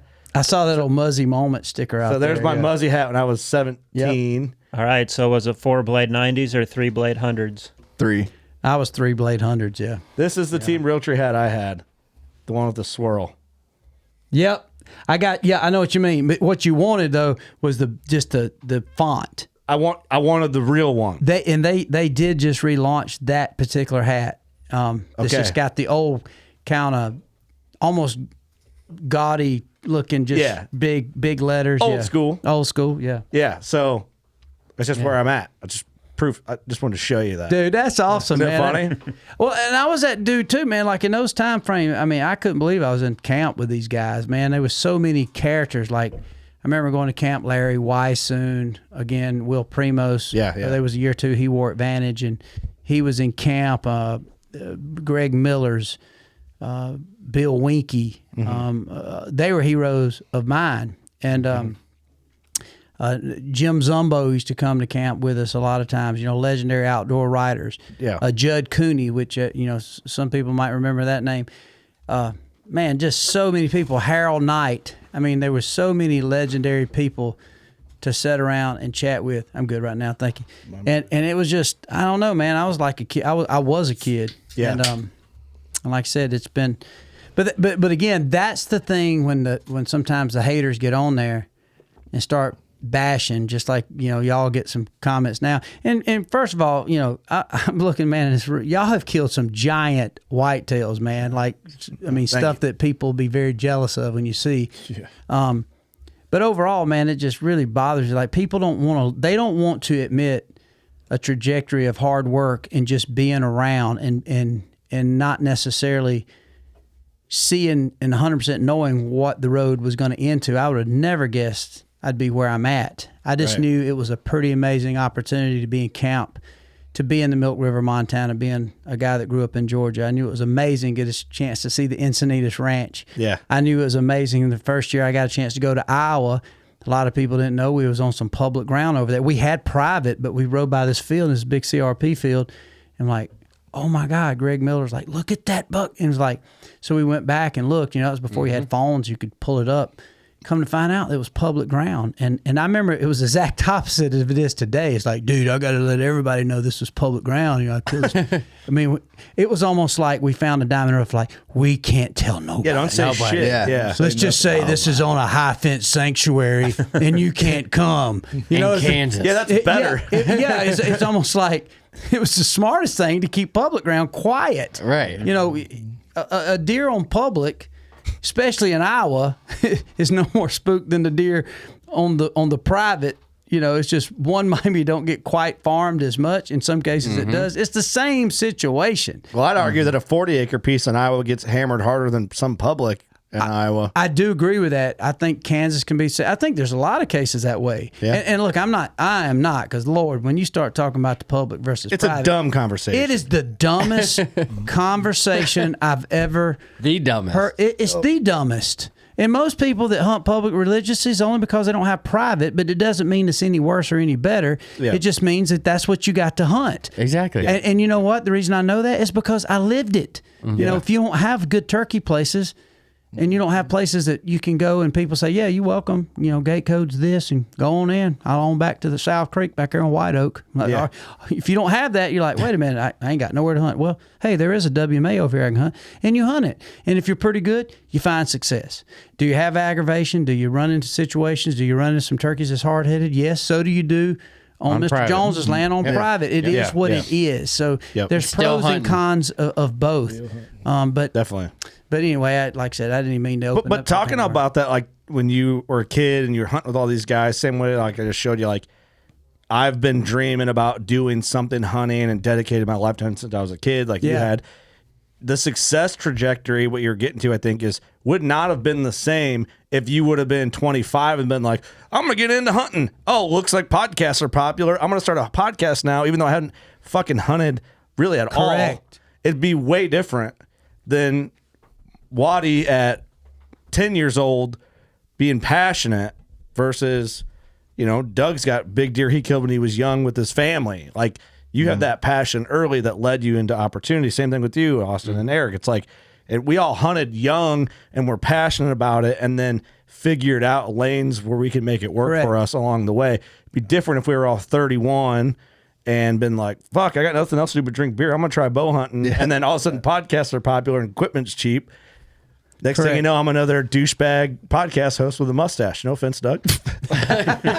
Poor Doug's getting picked on. I didn't mean to. Hey, I made fun of myself earlier, and Doug was nodding pretty fucking hard. There was not a better place to cut a gay joke when he had a beautiful woman on screen that obviously loved him and was hugging on him. So we know he's not. He's not. So yeah, you're definitely Not gay. Hey. not gay. Maybe bi, but not gay. No, You're straight. towing the line there. straight dude that likes Straight male. Straight. He, him. Do you have pronouns on your Instagram profile? No. Pull it up. It just says the man on the pictures with his lady It says mustache guy. mustache guy. Mr. Doug Schmidt. I was gonna make a joke, but I can't. I can't make that joke I want to make. So we'll talk about it later. But I think it's important. The passion of it leads you. You know, if you're passionate about whatever. Yeah. Getting back to Well, it. Sorry. you what happens too, Kurt, I think, is like you were talking about, you know, my nickname, like the first year when I was working at Realtree was 94 and 5. I think I started, David Blanton had called me and I started guiding a little bit. But 96, I went full time. 95 was the first year I was really just in every camp, deer and turkey. I went to every single camp. I feel like, or I was in a camp. I might not have been with Bill every time or David, but I was somewhere around a Realtree camp. And man, I got nicknamed by George Tomlin. He called me Sponge because I was always just like, you know, I had a good instinct for what happens in Georgia. I'd killed a lot of deer and turkey in Georgia, but that's far as it went. And outside of that, Kurt, all I had was passion. I loved it. But I didn't know anything. I didn't know how to soaking hunt. everything up. Yeah, so I'm listening. So I'm talking to a rancher. I'm there with these hunting personalities. I'm there with a guy that lives in Northeast Montana, and he's saying, "Look, man, this is where you got to hunt these deer. This ain't Georgia. This ain't Illinois." But I'm also in Illinois, and I'm asking about the corn. Like I'd never seen corn like it. Like, are you kidding me? I'm still fascinated. Yeah. I was sitting there looking at it all the way up, you know. And anyway, but you're right. You don't start. You sell. When I say you sell, you devote, maybe sell ain't the word, you devote your life to knowledge and understanding through a passion. And it leads you to public ground, it leads you to private ground, it leads you to jet rides where you're riding around trying to kill a turkey and 4 turkeys as fast as you can to sitting here talking to you guys. And there is a lot of stories, a lot of campfires, a lot of success, a lot of failures behind all of it. But we're still learning, and you learn with passion. It's funny. We've been talking about a lot of different things here at Bone Collector of, you know, whether, I love y'all's studio here, but we've been talking about putting together an office, talking about, you know, like, man, it'd be cool in our little town because we live in a small town in Georgia, real similar to this. Don't have a lot of attraction as far as good places to eat. We got a couple sandwich shops that are good, Mexican restaurant. It's like, our building we're moving into has got a really nice downstairs. Like, man, it'd be cool somehow if somebody to put a steakhouse in there. Well, Jackson and I both agree, like, neither one of us want to manage a steakhouse. No, hell no. But at the same time, a lot of people wouldn't want to do what I do. They think they would. Yeah. But, man, we never stop. And I know they wouldn't want to do what I did to get to the point where now they might want to do what I do. Yeah. Because I am getting a chance to do a lot more hunting, and I've done it the last several years. But they wouldn't have wanted those. They would have loved a year or a couple months in a Realtree. Yeah. But you get up that early, and you don't make a lot of money, and you leave everything behind. It's like going into the military, and you're gone, and you do get lonely, and you love it, but you can't just like hunting. You got to be obsessed with it to the point to where there's nothing else that matters. And it's not just about how big an animal. It's about, I just love everything about it. The cold, the hot, the grind, the early season, the late season. You know, same with turkey. Can I ask you a question? Yeah. You're leading right into it. I wanted to ask it because it might be kind of personal, and feel free to like skim over however you want. Because I feel a little bit of this in my own life. Do you feel like your passion for hunting and like what you do has caused turmoil in other places in your life? 100%.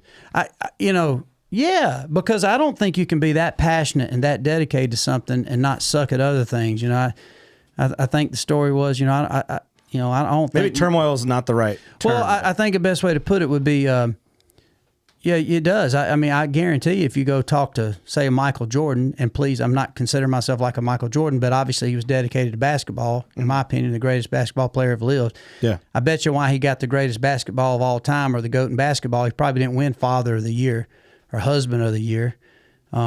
So yeah, I think I've gotten to a better place in my life. I balance that better. I've not always been the best father, not always been the best husband, but and the reason is out of my passion for hunting, and it gets sidetracked. And I think that happens a lot. I think there's a lot of singers and musicians that do it. I think there's NASCAR drivers. I think there's just people who are workaholics. It could be people that are doing podcasts that they're so driven. Contractors. I mean, everybody, to be successful, you've got to walk past a lot of things. You're going to give up something. There's going to be some sacrifice Yeah. for sure. So no, I know hunting has created turmoil.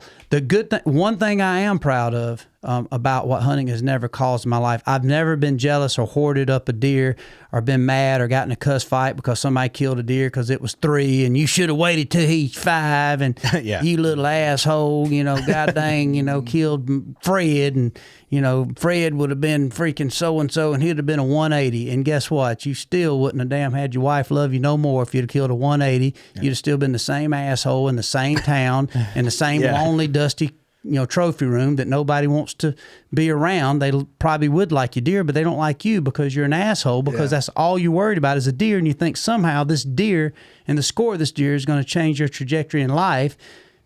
I've never been that guy. So I've never created that turmoil, but to go turkey hunting one more time, and to tell you that, I'll tell you something that's funny that I don't think I ever told this story, but it was several years ago. I'd met some of the Jones family, and had a chance and got invited to come out to the King Ranch, where Jerry Jones and Steven, and their son-in-law had a lease.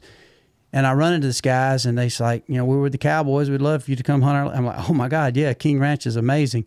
So I go out there and I hunt with them a couple years. And so through that process, I got to know some of them. They even brought me out to a Cowboys game, which was cool.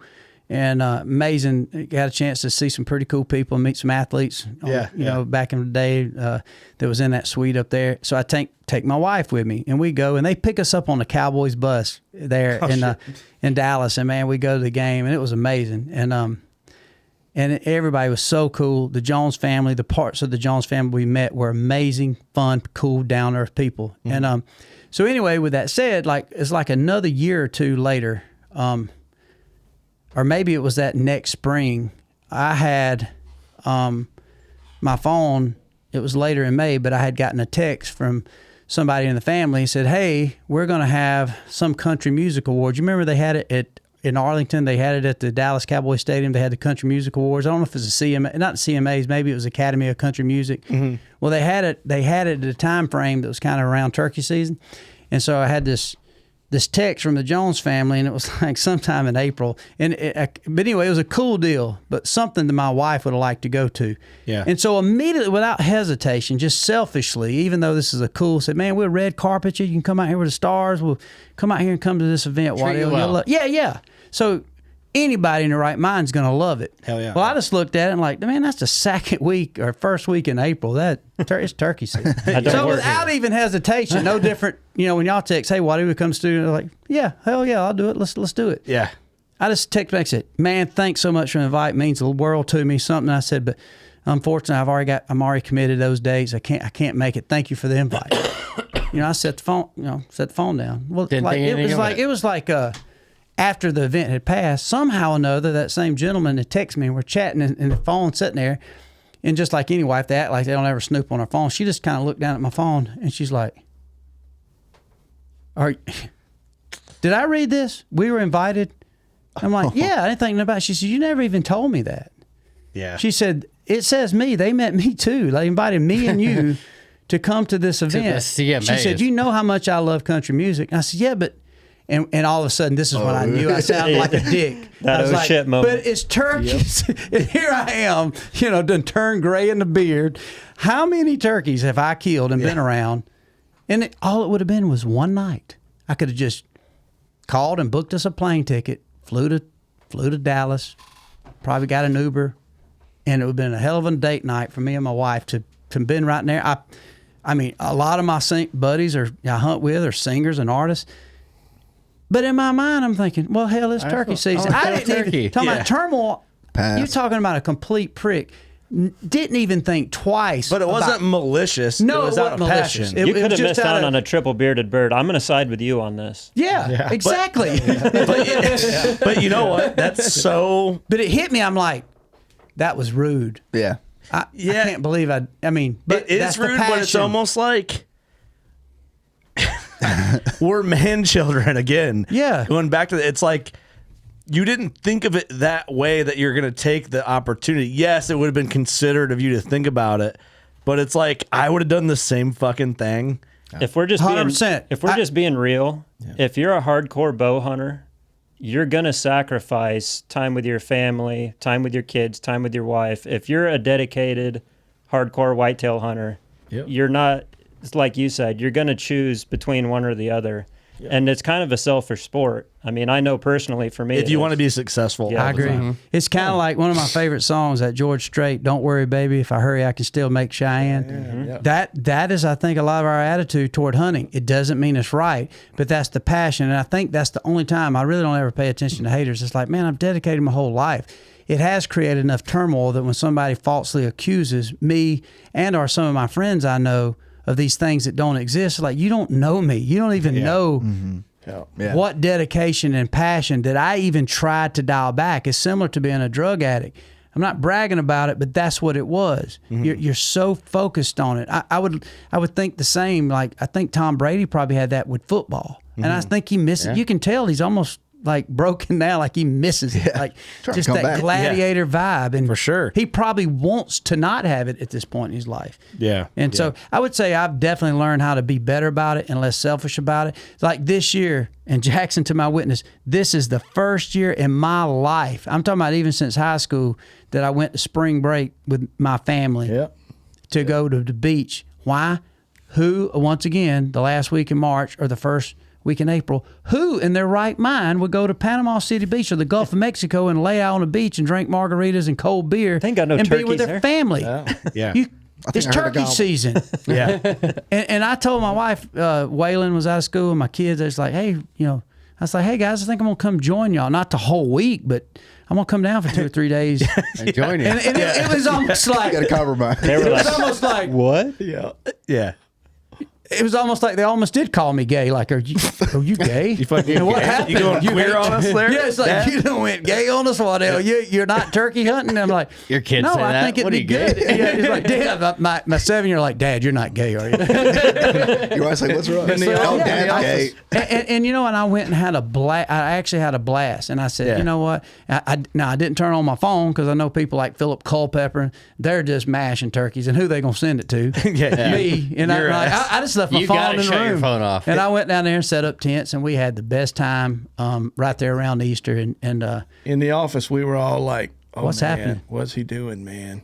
Something's up, dude. What has He's he done? gone gay on What us. has he done? What has he done? He's trying to get them points up, man. I'll What's never he done? forget. Yeah. I'll call his name. Jackson, I think, was there.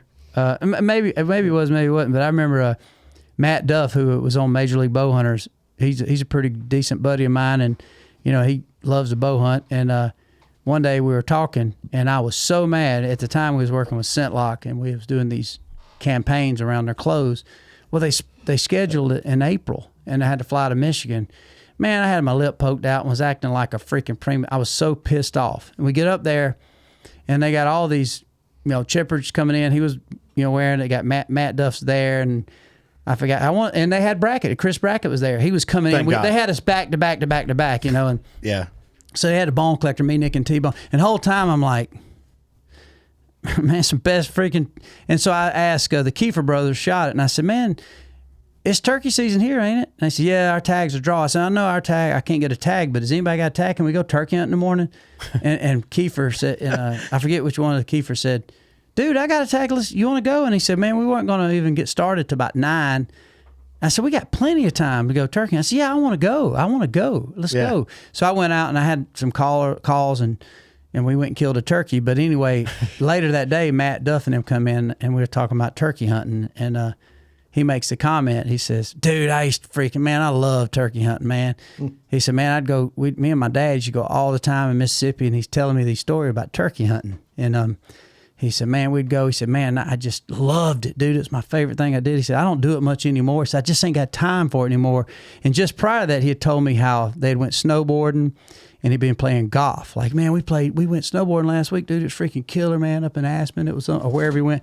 He said, and then we went and played this course, and him and Chip were talking about playing golf. I said, well, Matt, you're a lie. You don't like turkey hunting. No, I love it. I said, no, you don't. You like snowboarding. You like golf. I said, you know, ask me about my springtime of golfing and snowboarding. Never done it. And I damn sure will never do it in the spring. You know when why? a turkey's got 'em, because I don't like turkey hunting. It's all I know. That's all there is to do. And if I didn't get that chance to do it, I'd probably be what they call a hobo. You know, 'cause that's all I want to do. Yeah. You know, it's Interesting. it's kind of like I'm trying to be like, yeah, you know, I probably should do more of this, more of that. But it's like, okay, first 2 weeks of November or the first like hard cold front in late October. Yeah, I ain't coming to your fucking wedding. Kiss my ass.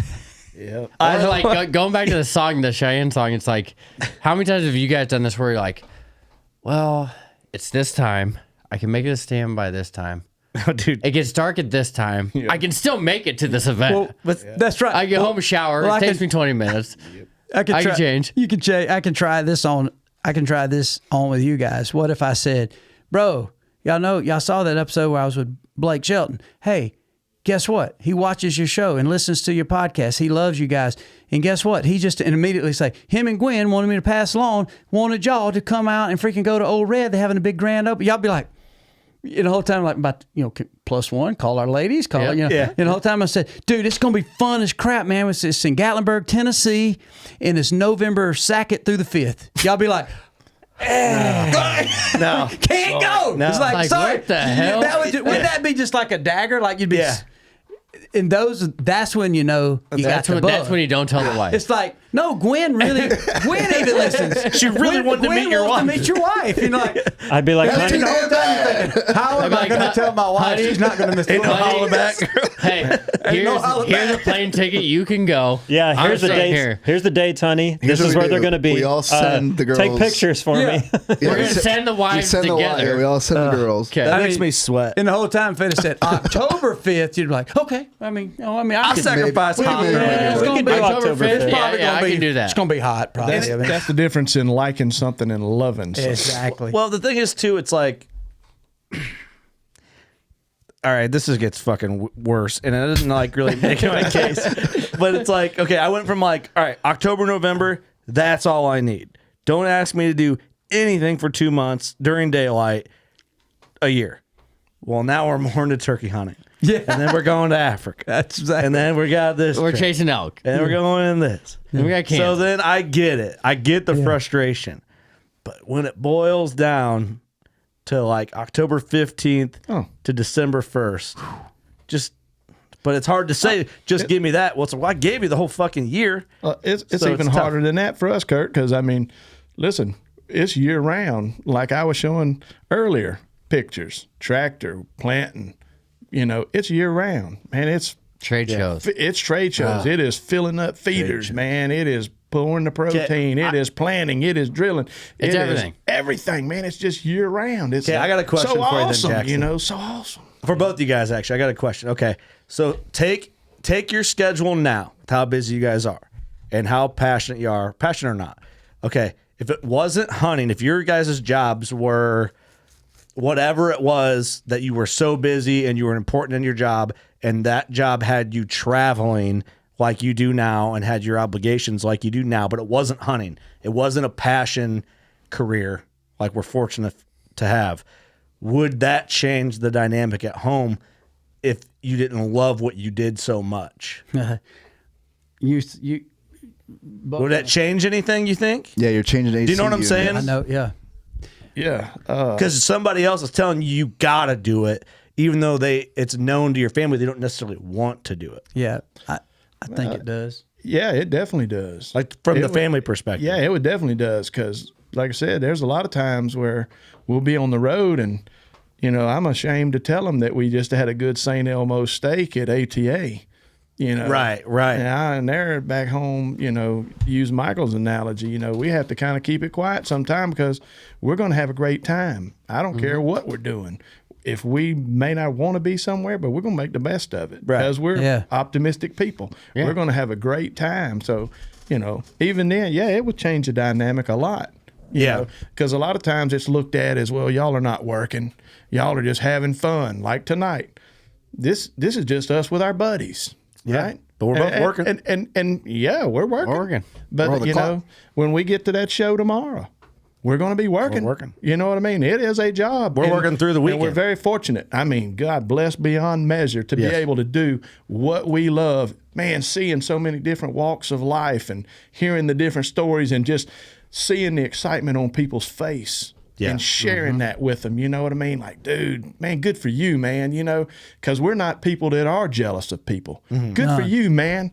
You know, good for you, dude. I am happy as crap you killed something. Do I want one? You dang right I do. Not going to lie about it. But I am more than happy to see you do it, and I may get my turn. And I'm going to keep working till I get my turn. Yeah. You know what I mean? So, no, but I think to answer your question is, it would definitely change the dynamic if I was having to go out and say pedal washers, you know, at maybe the Ace Hardware show or something. I mean, it would be like, one, hell yeah, because I'd be miserable. I mean, I would be at home miserable. You know, it would change the home dynamic because everything I'd be doing would be trying to fill out a job application to find something else I like to do, something that I'm passionate about so that I can be good at it. Yeah, definitely. Because if you're not passionate about it, I don't care what it is, you're not going to be good at it. For sure. You know, I mean, it just, that's You're not just, gonna be happy either. no. And if you ain't happy, ain't nobody happy, you know, so. That's true. I mean, I think it changes the whole dynamics, you know, and all of us sitting at this table, I mean, I know we talk in our office, and I'm sure y'all do too. How lucky, I mean, that can't be stressed enough, how lucky we are to get to be doing something you love, man. Oh, yeah. Just every day. There's, you know, I've been fortunate. I tell people twice in my life I've been lucky. You know, prior to Bone Collector, I built houses, contractor. You know what I mean? I loved it.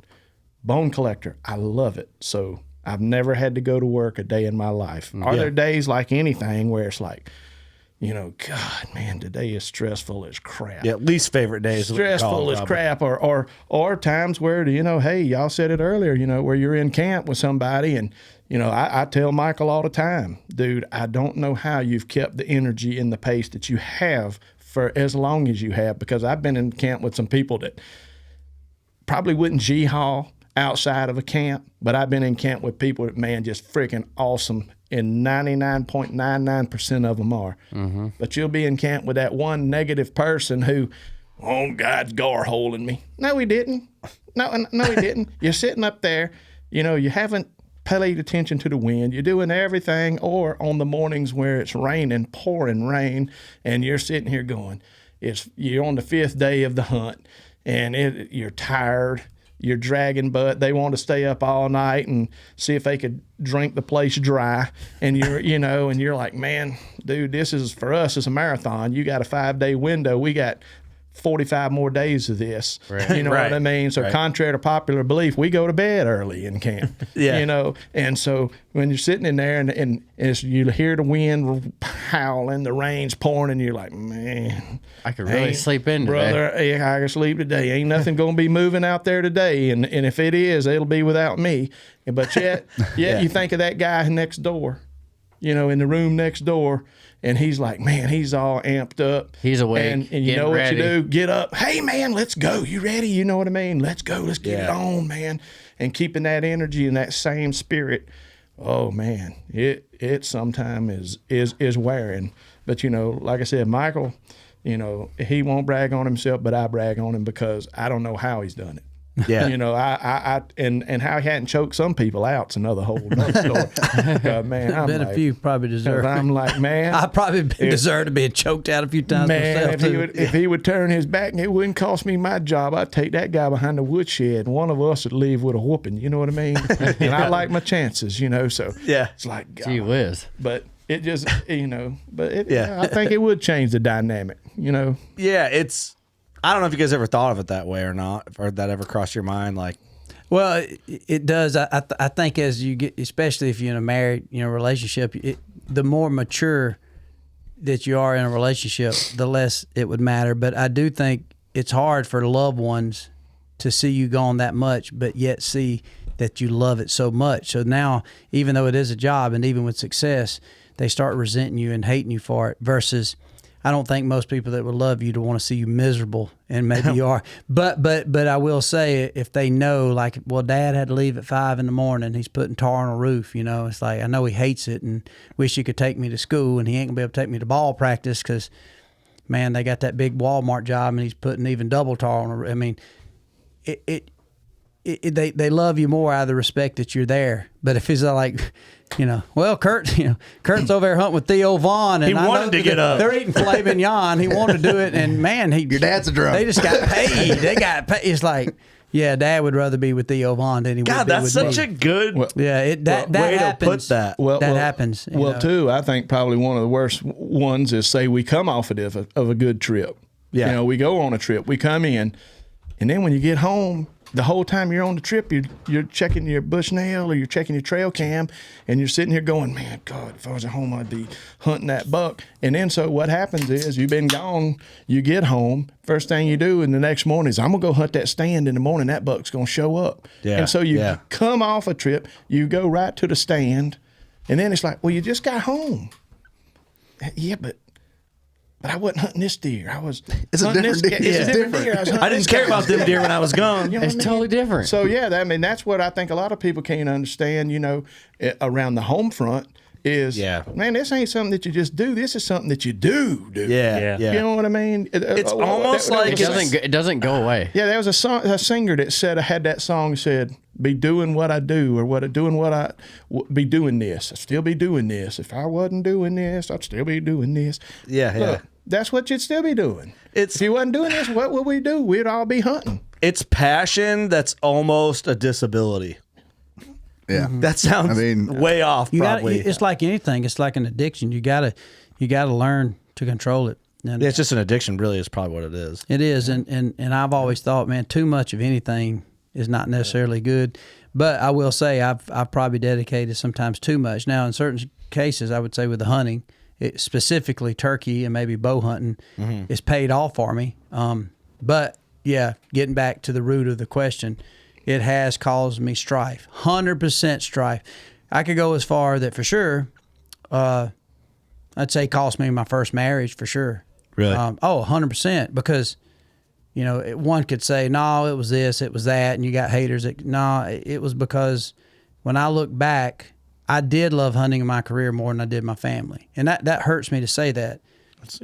It's unfair but again, when people hate, I don't bother me if they would hate on me for that, because I'd say you're right, but don't sit there and say I went past what I should have done. Matter of fact, I shouldn't even be where I'm at and shouldn't be in these places, but I stepped over, in some cases, my first son Mason, and in the first situation, because if you'd have gave me a choice, I would still be there. I'd be in Milk River. Yeah. And I'm ashamed. It's almost like part of me saying that is I'm witnessing and saying, look, I was that guy. Some people can't admit it, and I think that happens. You got to be able to see that. So I would say I've definitely matured. It's easy for me to say I've matured because I've also checked out most of the animals that I've ever wanted to shoot with a bow and arrow and the score. So that's why I'm not going to hate on the guy who is obsessed with killing the 190. Well, I've done it. But what I can say, it didn't change anything other than, dang it, I did it. And I can tell you, if you knew me, I could tell you I got him. And he's like, man, congratulations. I know you was chasing that deer, and that was your goal, to always kill a deer close to 200 with your bow. And congrats. I do the same with you, whether it's an Africa game or whatever. But does it change it? It don't make you no different. And so I've learned that it's not worth losing anything over. So it's similar to drugs. Some people go smoke a little weed and it don't bother them, and some people smoke a little weed and say, well, I'm gonna do a little cocaine. Yeah. Do a little cocaine, do a little crystal meth. Next thing you know, there's no turning back. And you start loving that way more than you love anything that your family or anything would have to offer. So I think it can get deep and twisted.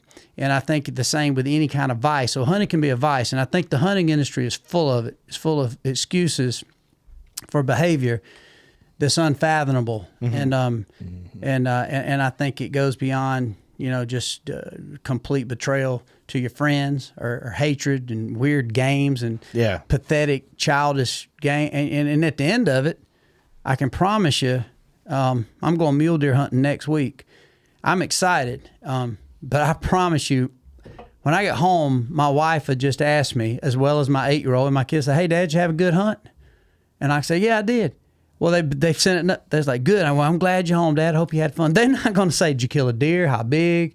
Was it big? Who'd you see in camp?" They just glad Daddy's home. Yep. And it's not like, "All right, buddy, I know you thought you loved your daddy, but you about to really love me." I just shot a 195-inch mule deer on a spot and stalk at 50 yards. Oh, They're my like, God. "Oh my God, Dad, I love you so much more." It's like, no, come here, baby. My wife, I can just hear my wife say, "Oh God, I got to get undressed right now. Let's go to bed early tonight." I am moist. They don't give a shit. They just care that I'm home. They're like, "All right, honey, I want to go to. Let's go down there to Hunter's Pub, get a good steak." Yeah. My little boy like, "Well, Dad, can we go throw the baseball?" And when that hits you to realize it don't matter, it's personal, then I think it makes it make more sense. And then the campfire, and then seeing him get something, or saying, "You know what, honey, hey, you ain't gonna believe it. I know it's cold, but I ain't going this afternoon. Won't me and you go? Won't me go eat a nice dinner or something?" Or call my other kids. Like, "Hey, why don't y'all get over here? Let's grill out and watch a football game." Like, "Well, Dad, ain't you hunting?" Like, "Well, if you want to hunt, me and you can go." Like, "Well, Dad, I don't want to watch it. I'd like to watch Falcons tonight." They come on. Let's just watch Falcons. Yeah. That was not me early on in my career. But it took a lot of mistakes, and it took that turmoil, like I said, for me to see it. And I still have to remind myself. I think an alcoholic has to remind himself, I can't drink. I can sit here and have a couple beers, and I'm good. All you guys, but there's a lot of people just can't have an innocent beer. They're going to drink every beer in your house, in your studio, and then walk across the street and drink all their beer. And they're going to forget they're married. They're going to forget that you shouldn't do. But don't you think a little bit? I'm playing devil's advocate. Yeah. You had to be that hungry to give your kids the life they have now. 100%. With what you have and everything, you have to hustle. God, I mean, interject with me because I don't know. Yeah. Like you have the age on us and experience and the career.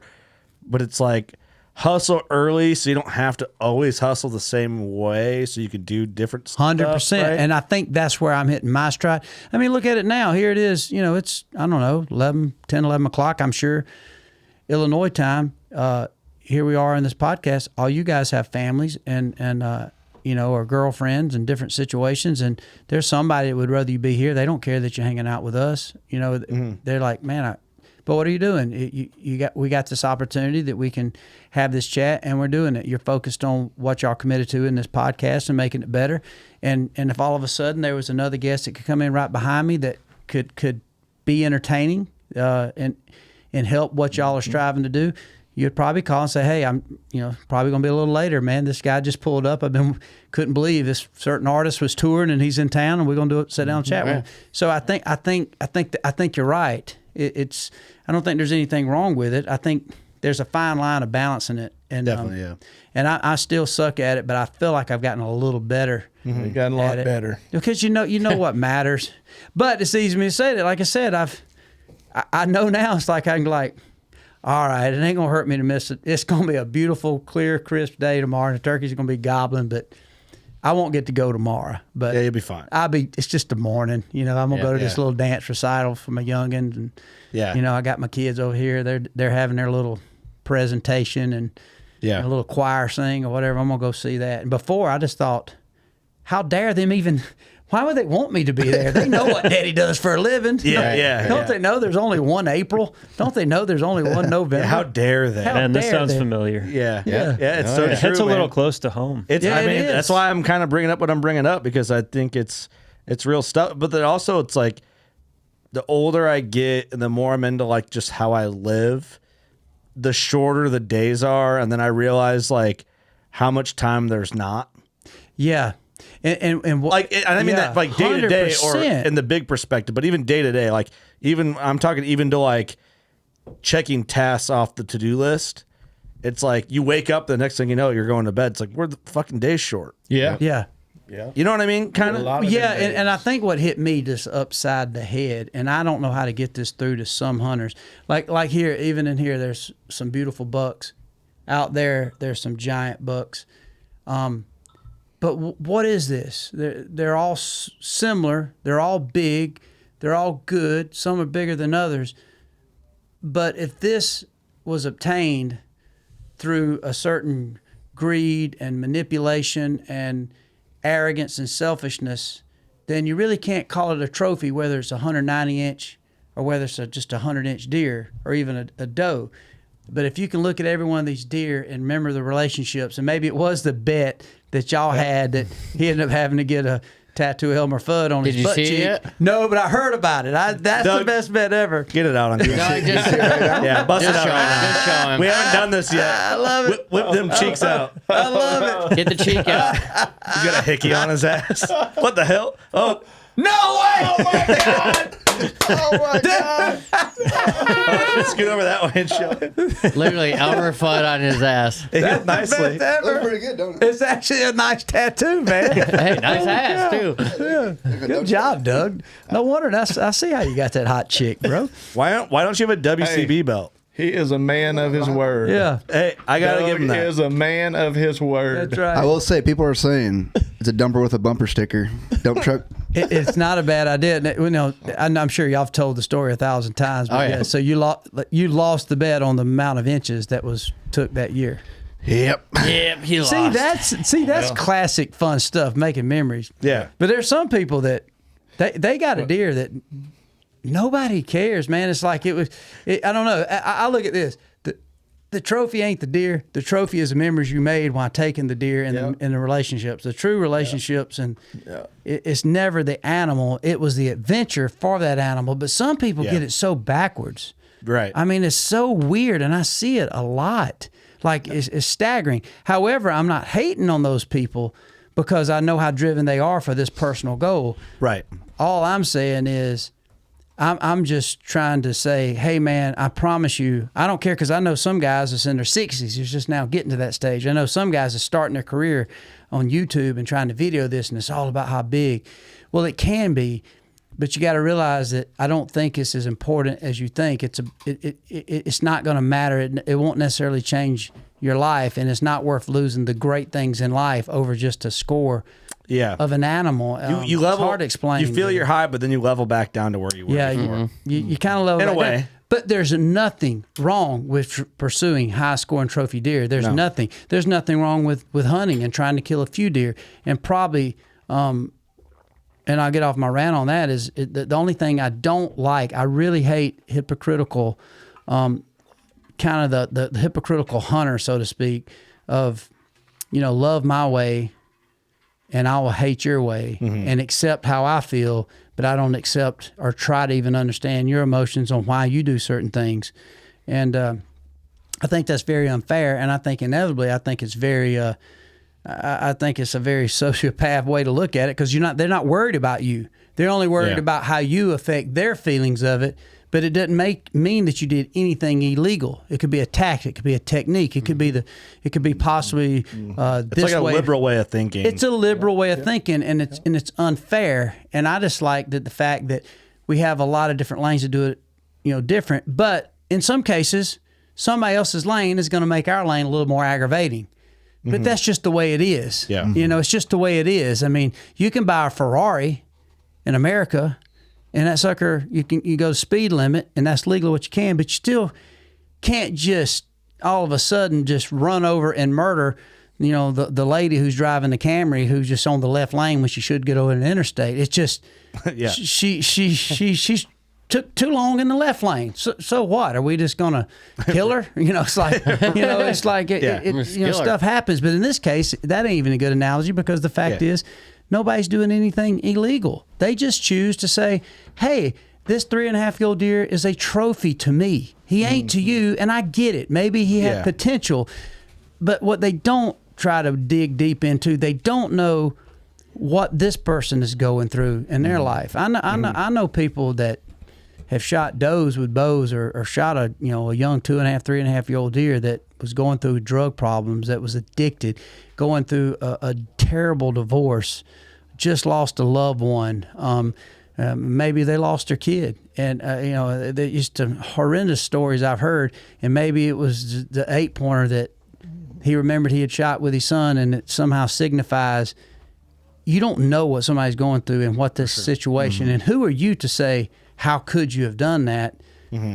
Because you don't really know what that person is. I think it's fair to say, too, there's some people that probably sit there and shoot every little buck they can and still pissed off why they never killed a big one. There's those guys for sure. There's that guy, too. But at the end of the day, it's like, who am I to tell somebody how they got to do it? I'm not going to make somebody say, well, you got to do it like I do. Yeah. You see it on arrows. You see it on bow setups. Like, well, yeah, I can tell you one thing. Waddell don't know what he thinks he does. He's shooting an underspine arrow and it's too light.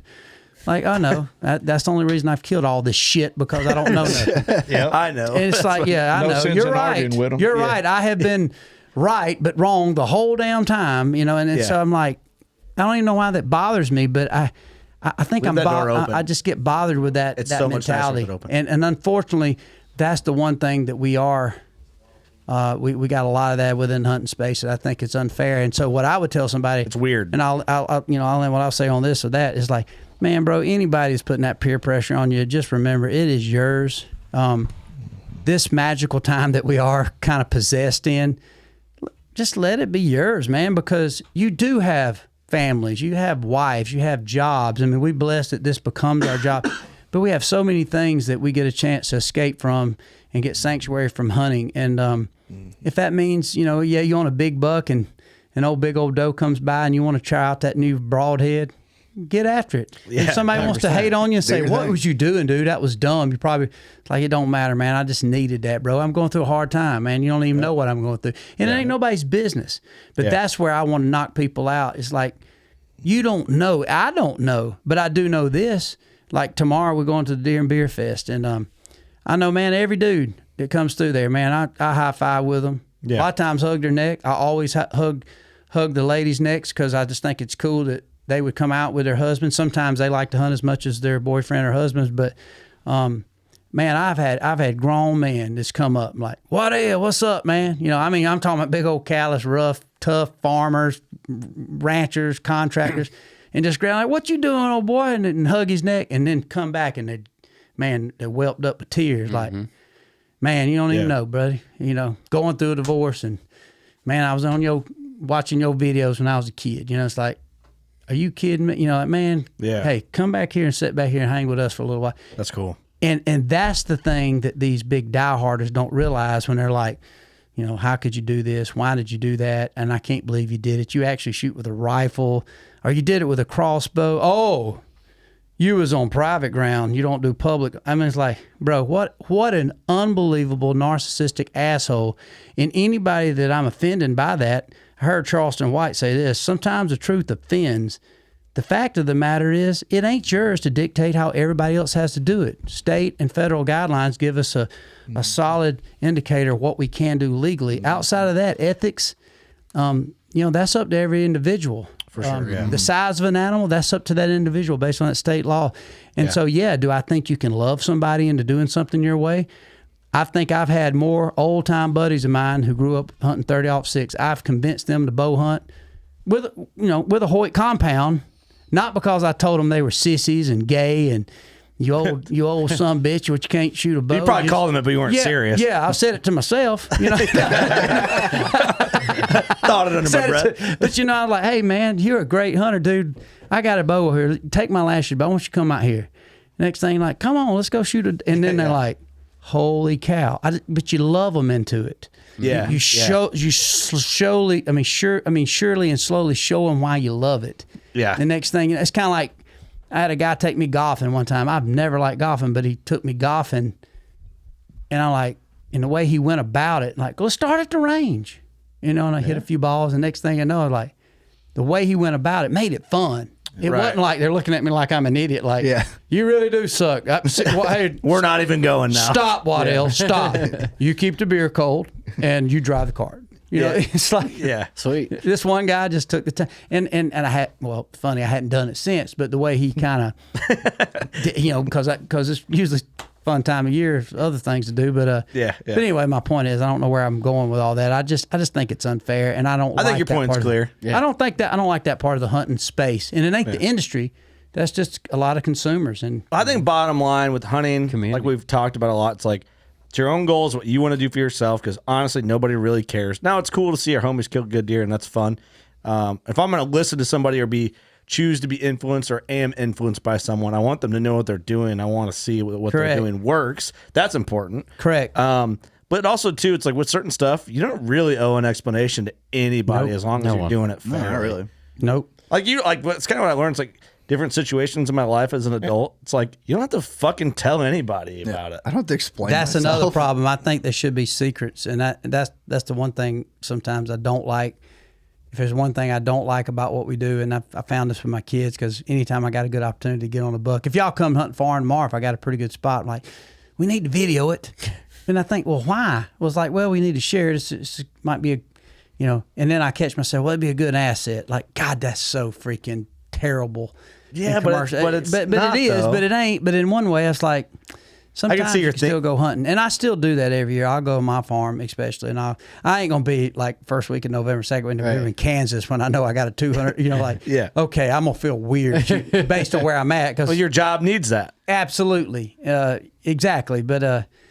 But yeah, there's things I do with my kids every year. I was talking with Cohen Stone, our producer, I think it was yesterday, actually, day before yesterday, and he was looking at my schedule, and I had a dove hunt with my neighbor Kenny Moore. I said, "Man, I'm home," and he said, "Dude, I'm gonna come over video." I said, "No, you're not. I don't want you videoing it. One is we're about to go on. You need, probably you and your girl need to take off and go do some things, and I just want me and my boys I just want to go dove hunting. I just want to pack a lunch and Do your own we're just thing. gonna chill. We're gonna watch some college football, and I don't want to try to come up with a one-liner joke or try to get on a streak and say something cool and funny if we kill a mess or we miss some. And Yeah. I want me and mate Waylon especially, and if McCoy wants to go or Meyer, that we can just go dove hunting. Just do And whatever, once yeah. I committed to making sure, I said, now if you want to come, I could probably get you a slot on the field, come shoot. He said, "No, I probably need to go do something with Shannon." Anyway, so anyway, but as soon as I said it, I felt so relieved that I committed to making sure I didn't. Yeah. Right. Yeah. Now with that, It's hard for you. I guarantee and it. I'll probably pull out my camera and me and Waylon share a little bit of the experience. Yeah. But It's like a home video right there. yeah, that's that. But that's learning that. As I get older, there's a lot more I learn, and I still ain't learned it all. But Yeah. trial by fire. What is that whole thing? Trial by error. Trial by error. Yeah, Same thing. yeah. Yeah. Yeah, I don't know. You just don't have to. If you don't want anybody to know, just like, I don't fucking have to explain it to you. Exactly. Like it can be that simple. Yeah. Why did you paint your house white? Like, Who cares? 'Cause I wanted it white. I thought Why it does was- it matter? Because I did. Why does it matter? I don't know. Why is the sky blue? Yeah, why is the sky are blue? boobs good? Because I didn't like the color you painted your house. That's Yeah. why I painted mine this color. Yours is It's gay. House purple. Exactly. I don't know. It's I don't know. I like this conversation because we could have talked about hunting scrapes the whole time, but we talked about hunting, but in a way that was like, I don't feel like it gets talked Relevant. about in that detail of like passion to a fault almost. 100%. 100%. And I agree with that, because I think, It's a hard conversation to get into, first off. It is. well, it's deep. And I kind of glad that y'all had it with me, because, man, I've lived it. I've got scars to prove it. I've got failures to prove it. It's easy to see what, you succeed in, and people can say this and that. And man, we've had a very successful career in hunting, but because of that, I've left a lot behind, and I made a lot of mistakes. And that part I'm not proud of, but I don't really have regrets, because I wouldn't be who I am without those same failures. Learning experience. So I do believe the failures are just as important as the successes. It's funny. I'm optimistic to a fault, but every time I call at a turkey and I can't give him a gobble, or every time I, put a trail camera out and can't get a trophy buck, I was like, hey, a lot of people get mad, like, damn, turkey, he ain't here. And I'm like, let me tell you something. Knowing where they ain't is just as important as knowing where they are. Yeah, So there's a lot That's of different true. ways to look at it, and so God, yeah. I'll be damned. Yeah, if he ain't there, he's got to be somewhere. Let's keep fishing. It's kind of like fishing. Gotta be somewhere. I think he's by that log. Hey, there's a big But he might have bucket moved over somewhere. here. But don't worry, I'm gonna come back to this log because he might have come back home. I don't know. Yeah. But that's the chase, Part of the fun. That's Yeah. the part of it. And I don't know. I just for me, it's not like I'm trying to preach to somebody and tell them what they should do. Most of what I'm saying usually because I either have been there You live and I hurt myself by being that person. And so I'm just kind of like, I heard Theo talking to Donald Trump, President Trump, and I thought it was pretty important. The biggest takeaway from that was Theo was talking about how he had been on cocaine. He talked about how he had a drinking problem, drug problem, opioid, everything. And Trump was like, wow. And he's like, Theo said, well, I heard you didn't even drink. He said, nope, I've never had even a glass of alcohol. Never had any alcohol, never had any tobacco products. That's Donald Trump. I didn't even know that. And Theo's like, wow, man, how'd that come about? Of course, Theo put his little twist on it, Yeah. come back to it. And he said, my older brother, he was a kind of a hero. I looked up to him, and he had an alcohol problem. He told me, hey, don't drink. You should never drink. He said, so I just took the advice. He said, and I've never missed it because I've never had it. knew the joy or Right. the good and bad. I just know that my brother told me you shouldn't do these things, and I just didn't. And so he said, and he had already been down it. So usually when I'm trying to say something, I'm trying to say like, hey, man, I can tell you this don't matter because I was there and I thought it was going to matter in my life. It didn't.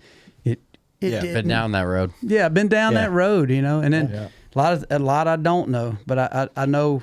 You're still learning. I think back where I failed, probably as much or more than where I've succeeded. But that's also important too. It's like even when you get into the arrows and you get into the bow and arrows and broadheads, like I love a mechanical broadhead, and I'm going elk hunting, and so my arrow's about just under 500 grains.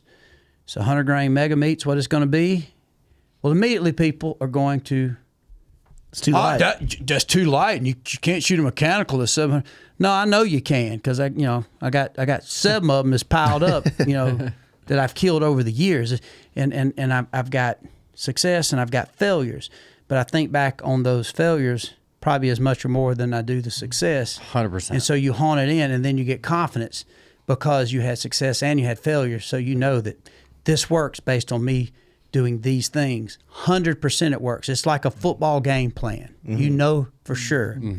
This man runs this route, cuts toward the post. If they're in this cover, he's going to be open. And if I throw it this fast or get it just over the defender, it's going to be a touchdown or for sure, a gain of 20. That's how I look at hunting because I threw interceptions, but I've also threw some touchdowns. And that's not me saying I know it all. It's just that is my life experience. Right. That's it. That's hard to argue with. Hard to argue very with. hard Even to with argue. myself. I can't argue. I'll try to change. I'm like, wait a minute. This is stupid. I know what's going to happen here. I know if I say, and I'm watching because I watch the same things. I'm influenced. I'll watch a video and I'm like, dude, I wonder so they're shooting a 700 grain arrow? I'm like, man, I bet that would freaking shoot through a shoulder bone. But then I think, wait a minute. I'm not shooting a hog at 20 yards. I'm shooting an elk, and I've been practicing out to 80 yards religiously. That's going to be a big difference if that elk is, 78, and I range him and I miss it at, just a few yards. I need an arrow that shoots a little flatter than that. And I'm not planning on hitting them on the shoulder bone. I'm planning on getting it right there and where it means. 500 grains is going to knock the snot out of him. And he's going to be piled up. So I'm go back to my game plan. My game plan ain't a 20-yard shot to sling one arrow. I want something that shoots a little flatter. Do I need a 300 grain arrow to shoot flats where I can misjudge it by 5 and 10 yards? No, I got a good rangefinder. So I can get influenced to get out of my game plan. I have to come back. So there's nothing wrong with being influenced, but the best way is to influence yourself based on your success and failures within yourself. And then you become deadly, I think. That's when you become really good because you're not trusting, but you can listen to everybody's opinion. Yeah, you're like in your own pocket. You can tweak it a little bit. Yeah, That's right. You're in the pocket of That's right. where you need to be. And you might can take that influence and say, wait a minute, I think I am going to try that. Them hogs are pretty tough animals. So if I'm going specifically to Hog Island, which we go to a place in Savannah, and most of our shots are 25. Hog Island's a real place. Yeah. It's a real place, dude. In Savannah, right off the coast of Savannah. It's freaking stupid cool, man. These hogs are out here on this island, and they can come inland, to this right into the Savannah area. But man, there's just hogs all on. You can go hunt it, and most of your shots going to be 20 yards. So yeah, maybe you say, hey, this would be the place. Yeah. If I want to load me up a 700 grain arrow, every shot's going to be 20. But I don't want that arrow when I'm going into mule deer country and I range him at 80 or range him at 50, and then all of a sudden boom, boom, boom, he jumps out there at 80, and I'm like, and I'm trying to dial.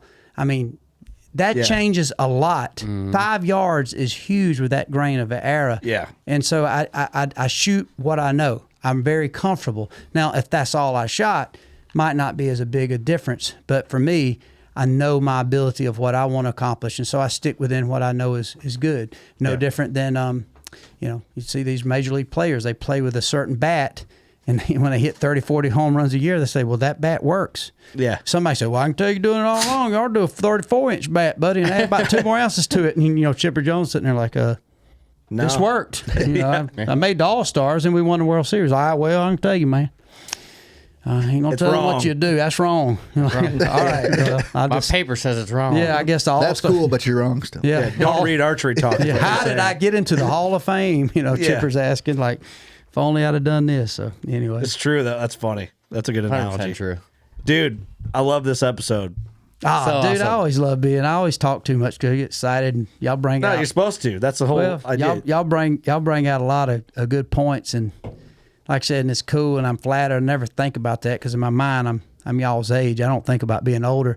That freaked me out when I saw that picture of Kurt up there. Like, holy shit, man! I was Just a boy. I was out there hunting on road trips. He wasn't even driving. No. Somebody- No, I wasn't. I was still getting tucked in at night. I think. Exactly. Yeah, tucked in at night. Yeah. Still playing. Are we going to see deer tomorrow, He Papa? killed it. He killed a deer. He killed a deer for the tattoos. Went over to the to the boys' camp and played Red Rover, and, Yeah. and all Yeah. that stuff. That was actually my first buck. I think. Was it really? Yeah. Yeah. Oh, that's cool. It's in here, ain't it? Yeah, he's behind the Right light. there. Don't worry about that light. He's back there. He's behind I love the it, scenes. dude. That's him right there, right? Uh-huh. Yeah. Wow, First buck ever. My dad's like, we're mounting it. I'm like, hey. that's unbelievable. And right quick before we go, I've always I show the pictures, man. Your dad. So he was a hell of an influence, man. He killed some giants, huh? Yeah. Oh, big time, man. He's Yeah. my best friend, So, the Geyer buck's like the one that's known with the WCB family and Right. stuff. But he was just a hustler, dude. Right. He was obsessed with it, so it was always cool. Like I got to be obsessed with my old man, and He obviously is one though that said you saw and got you really fired definitely up about it. Yeah. Yeah, big time. Like, I mean, he bought me all the videos and all that shit, and That's awesome, man. that's what we did. Like we would buy the Monster Bucks videos every year and watch them. Like we hunted Fulton County, Illinois, and we'd watch those videos at night, all night, and just wear out the VHS tapes. Golly, man. So- Now you can't even find a place that's got a VHS player. Like, I mean, They're hard to I find. got some old VHS tapes that I want to show my kids, and like, I can't. I don't even have a place. We got one here. We got to set it up. I probably have the largest hunting video collection of anybody. Do you really? I got them all, dude. All of them. That's cool. All of them until you couldn't get them anymore. And to the DVDs to VHS. I have all the Monster Bucks on VHS. Well, until they went to DVD, I have all of them. That's crazy. I've got them as well as All Stars of Spring. Yeah. So I had, I have all of them. I have all the Monster Bowls. I have all the Drury. I have all the road trips. I think all the bone collector ones that I could get at the time. Right. I mean, I have them all. I have primetime bucks. Well, look at, there's Monster Bucks. Monster Bucks. When Jury's was That's doing exactly right. So- I think Realtree ended up buying They did. that from Drury. A lot of people don't realize that. Mark, I mean, a lot of people do, but yeah, the first Monster Bucks was actually a Drury video. That's still in the plastic. This is, what year? That's like what, 97? This is 96. The Drury, 96. the Drury's, man, they're such studs, man. Color. There is Same color. them That was dudes, new. man. Mark, and another thing I love about Mark, and I know we've talked about it some, just in other podcasts we've been together. Dude, I never even thought of Mark, especially when I was like 18 to 21, because I was really into turkey calling. I never thought of him as this big buck killer. I just knew what a turkey caller he was, and I would be so mad, man. I'd just take a wild hair and drive over to somewhere in Mississippi to call in a contest, And And that was back when you had to see this contest in the back of a magazine, you know, and I'd go over there and I'd turn around and look. Well, there would come Mark Drew. And you're like, fuck. God, like, man, don't you live in Missouri? Hey, man, what's up, Waddell? You been doing pretty good. And like, I plan on doing good here, but why do you got to come down here? You know? And but I always just loved him. He was always so cool and nice and buttoned up. And I don't know. I just. He's one of my favorite people in this industry, man. Oh yeah. Yeah, he's me, awesome. me too. He's the freaking coolest. From Me the too. first time I met him, just welcoming. I mean, just extremely. But all of them, he's a great businessman Matt too.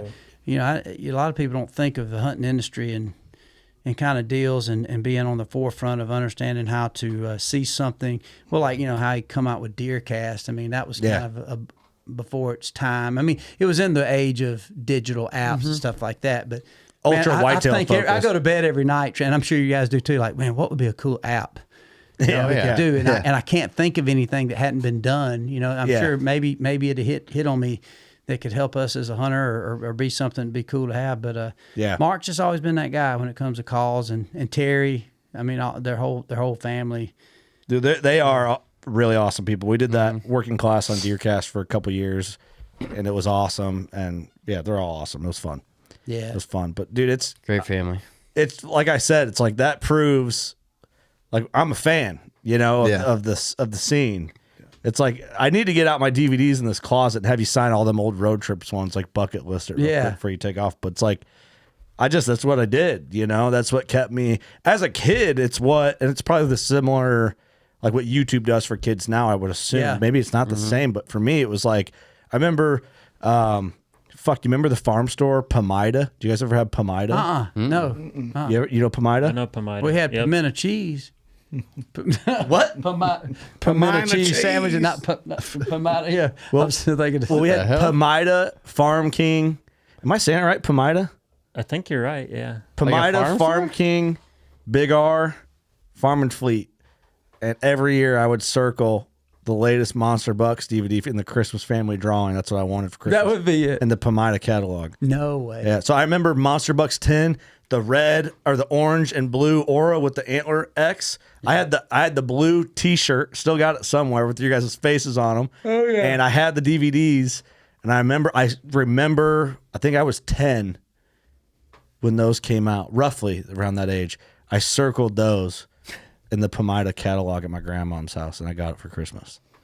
That's awesome, man. Damn. You know what's cool about hearing weird. those stories is the fact that, and you can tell a lot about people too, is not only are you kind of in the industry, you as a student of the industry and the culture of it. And there's a lot of people you can tell they'll get into it and they don't know nothing about nothing. I mean, I can sit here. 99.9% of the podcasts in the scene. They don't know. It's hard for me being like as passionate I have been, like a fan of it, to like be on another podcast and they're like, oh yeah, we've only been hunting for like 3-4 years. Right. I can't wrap my head around that. Yeah. And that's fine. No fault to them. No fault to them. Exactly. But yeah, I see that. I see that. You know, it's more common. They don't know, they're not a student of it. You know, like it's funny. My little 8-year-old, he's now, you know, his homework, he's got to read like something every night, and you got to do a little journal. You know, and which, first of all, I hate homework for kids, and I ain't gonna go on a long round. That reason is like mine. I send my kids to school at 8:00 every morning, pick them up at 3:30. It's like I've been working all day, so now you gonna get daddy work. You know, it's like let me come home and do some multiplication. Hey, guess what? That's right. I'm trying to make a living. I can't read myself. Mama's trying to make biscuits and for supper, but like let's make sure we do homework for this second grader. Yeah, get it done like, while you're there. What was we doing for 8 hours? Even a grown man who worked all day gets to go home and kick his feet up and watch a little damn football. So come on, teachers, ease up on the phone homework a little bit. But anyway, I do like the reading part. Yeah. Because me and Waylon, so we've been reading The Adventurous Bowman by Dr. Saxton, Pope, Pope and Young. And I mean Dr. Pope and Young in that whole book of when they went to Africa the first time. Yeah. Bro, it is so amazing. I haven't read that one, but I've read the the history of the bow and arrow. That's a good one too. With Ishi. Oh, yeah, exactly. And that's what I'm saying. That just proves right there. It'll blow your mind to people that don't even know, you know, The name Ishii. They don't know the name Ishii at all. They don't. Yeah. They don't know Howard Hill or the story of or read anything or seen anything around Fred Bear. Or man, shockingly, the people who don't know have a clue who Chuck Adams is and stuff. And I don't know. Chuck Adams was like is like one of the Fred Bears of our. I think he is. I think he is. I read his book Grand Slam in high school, hardcover, baby, and I'm like, because they forced me to read. I'm an idiot. I read that book too, man. He would be a great one to have on your podcast, Oh, man. he'd be amazing. He is so old school, and he would do it, man. And he's so.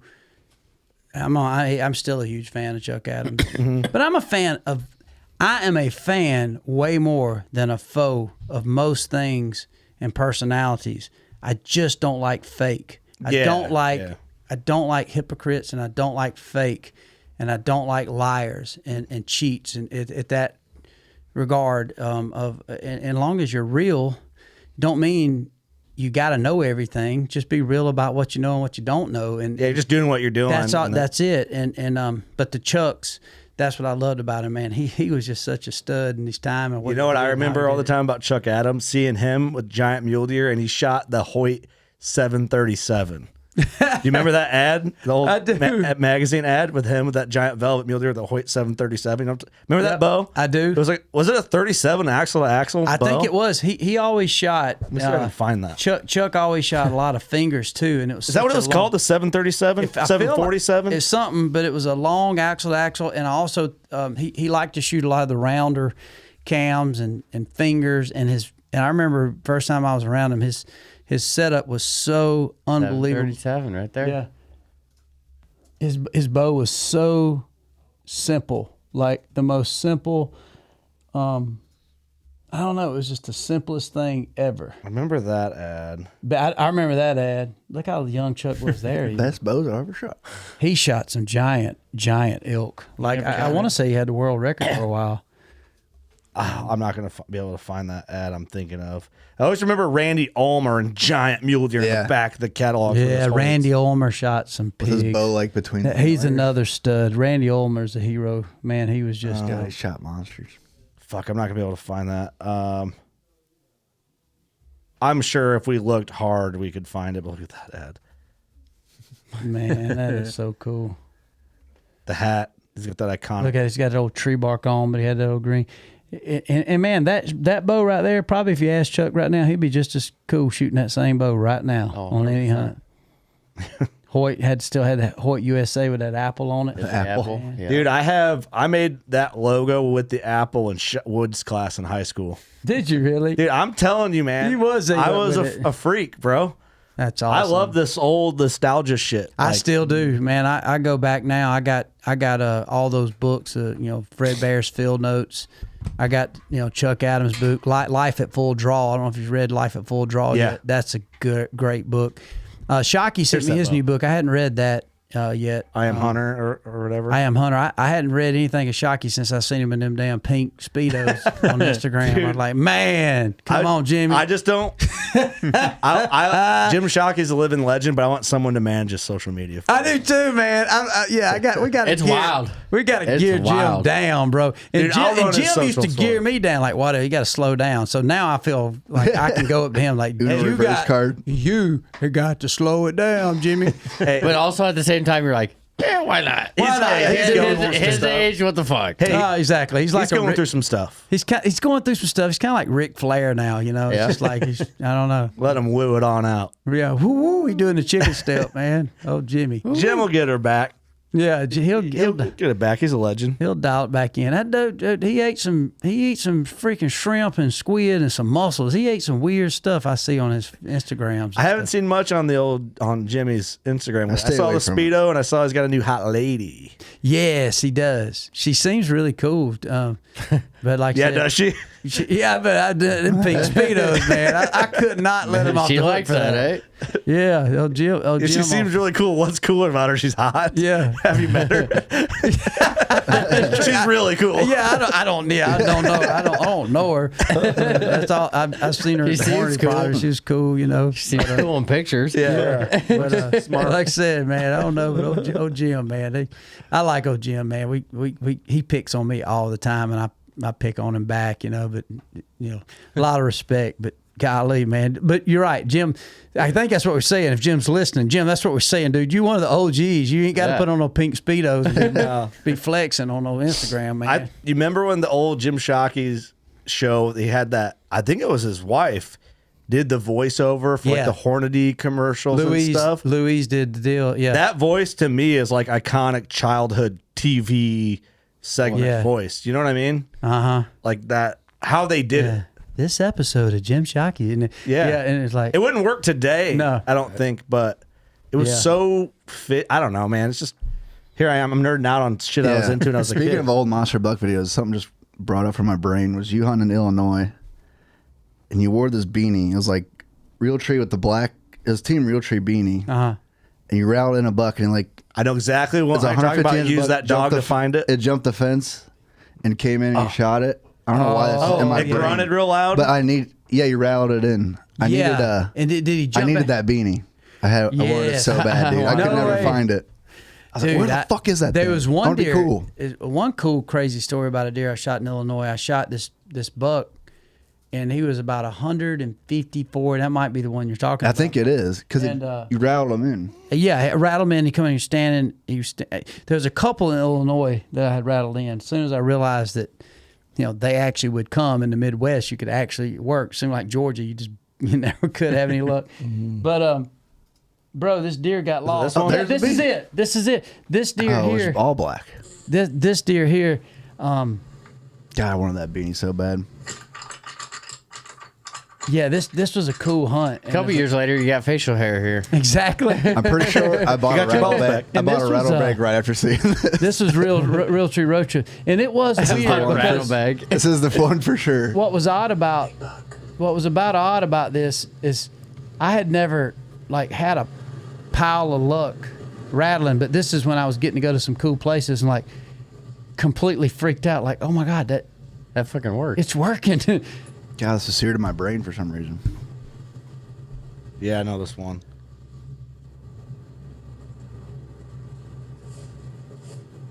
Sucker's looking like where you at? I heard you. Yeah. What the hell? I've watched this hunt, dude. I don't know how many times. It's like replaying I don't know DVDs. why.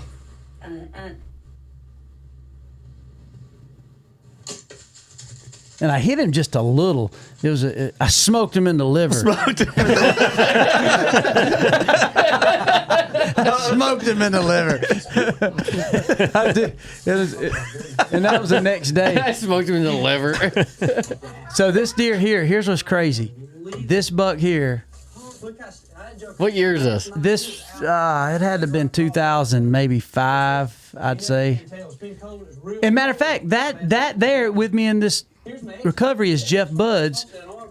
Jeff Buds was working at this place in Illinois, and he's the other guy that killed he had a client that killed a Grand Slam. That's Jeff Buds they shot it in 30 hours. Broke the other record. Oh, really? Of turkey.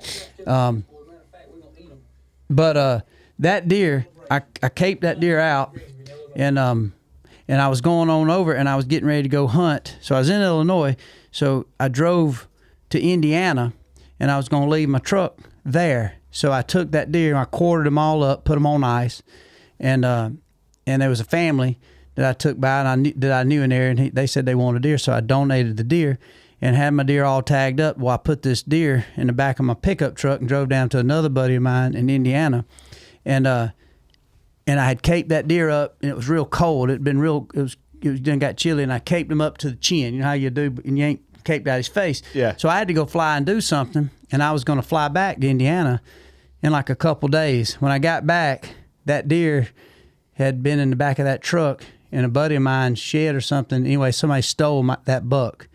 The whole antler. So Really? all I got is a picture in that video of that deer. I've never seen. No shit. I've never touched that deer again, hardly until after I got through getting him, put him in the truck. And so I thought, well, sure it'll come up. Somebody eventually will say, that's that's Waddell's buck he shot in Illinois. And that video got seen a lot. It's got quite a few views. But I never. What if it gets found now after this episode? That would be cool. If anybody's seen that buck I shot in Illinois. Put a bounty on him. Yep. And what can you say? What county? It was I think it was at the I think I was at the Grigsby, so that wouldn't have been far from Springfield, would it? Or wasn't far from this area? Is it the? But it got stolen in Indiana, right? Is that the ranch? He's in Indiana, Oh, and his name that's stolen in and the guy's name Oh, it got was stolen in Indiana. The guy's name was Jason. I'm trying to remember his last name. I drove to Indiana, and it was at his house. And when I flew back, he said, "Man, I got bad news." I'm like, "Your deer's gone." I'm like, "What?" Like, it was in the back of my truck, and it's like, it was in your barn. He said, "I said so." He said, "Man, I'm sorry. Somebody got it." He said, "But I'll get it back." Somebody will start talking. Somebody snatched it as a joke or just wanted to ride him around, and that's it. I ain't never. Wow. I checked in with him for a couple of years, Like a and fart that in the deer was wind. probably. Looking back, I never scored him, but he had to be in 150s. He was a 50s, good solid buck. Damn. And so Sounds anyway, like an inside job. yeah, Yeah, who the? Yeah, the truck Yeah. is in his barn. Hey, you know It's what? stolen. it was in his barn. It was in Indiana? It was in Indiana. It was Indiana. So if anybody's got. I'm not trying to point fingers about Indiana again. Stole my book, man. And I figured for sure, that somebody would find it, but I don't know. I didn't. Huh, weird. Yeah, crazy. Damn kid. God, that video, the beanie and everything. Can't think of it. Jason's. He was a great guy. But so I never could figure it out. Like, man, did you have a party? I mean, was you showing deer? Oh, I never could. Yeah, really were you put my drunk? Had finger been on some what- drunk kids like, let's take this thing. Or It's He, Waddell. he told someone and got This is around. Waddell. yeah, and he's like, well, that truck's over there. Let's go over there and. Hell, this deer still it's caped out. Let's go steal that buck. It's like nothing else in my truck got stolen. I don't even know that it was the truck was locked. What if a They dog freaking just keys got were in in. and took off with it? I mean that realistically that never has been discussed. That could have happened. I mean, maybe it did because you know how it is. And when it gets cold, once it gets to be freezing, you might. And I looked at the weather. It's like I was only going to be gone a couple of days, and I was going to come It's right gonna be back. cold. So it's going to be in this open air kind of pole barn. So technically, when I say it wasn't like locked in a centrally heated and cool barn, it's just like so many of these barns around here. corn crib. Farm crib. let 'em hang. I just pulled it in there. It's going to be cold. I'd already given the meat away, and I just had the rack, caped up. So technically, Was the window busted? no, it was in The the. dog did not open the door. Yeah, exactly. Suddenly, the plot thickens. Bigfoot. Exactly. The dog opened the door. Exactly. He had a smart dog. I really thought. He really liked doors. He liked Thought dogs. somebody would know. Like that's because somebody had to say, man, I just. We need to call Jason. I just stole Waddell's buck, dude. Yeah. Or did they, or maybe not? I mean, what would you do with it? you know? Any Sitting on honest, somebody's mantle today. Probably. any honest citizen listening out there, if you'd like to repent for your sin of theft, you are I do welcome know, to bring uh, it to the Earn your way back to heaven. I do know things can show up because Red Akins, a country singer, he had a guitar. It was an old Epiphone. It was a real tree dip guitar, and that was his favorite guitar. It wasn't even a real nice guitar, but Rhett loved that guitar, and he had it for years and years. All the episodes I did with him, he was playing that guitar, and he called me one day and said, man, you ain't gonna believe it. Somebody stole my guitar. Freaking somebody stole my old real tree guitar. I'm like, you got to be kidding me. And I remember joking. I said, well, now finally you can play a good guitar. You can afford. And, The blessing, yeah. And so anyway, a couple years ago, that was been a long time ago. So that went on for like 8-10 years. And then out of the blue, he was somewhere and said, hey man, I know who's got your guitar. He said, I can get it back to you. And dang, if he didn't bring him back, and he's got his guitar, and he sent me a picture. Been a year or so What ago. the hell? Did you ever get the story on it, or did he Yeah, he got. I think he did. I forget. just, like at a I- party and someone just grabbed it? I think it was.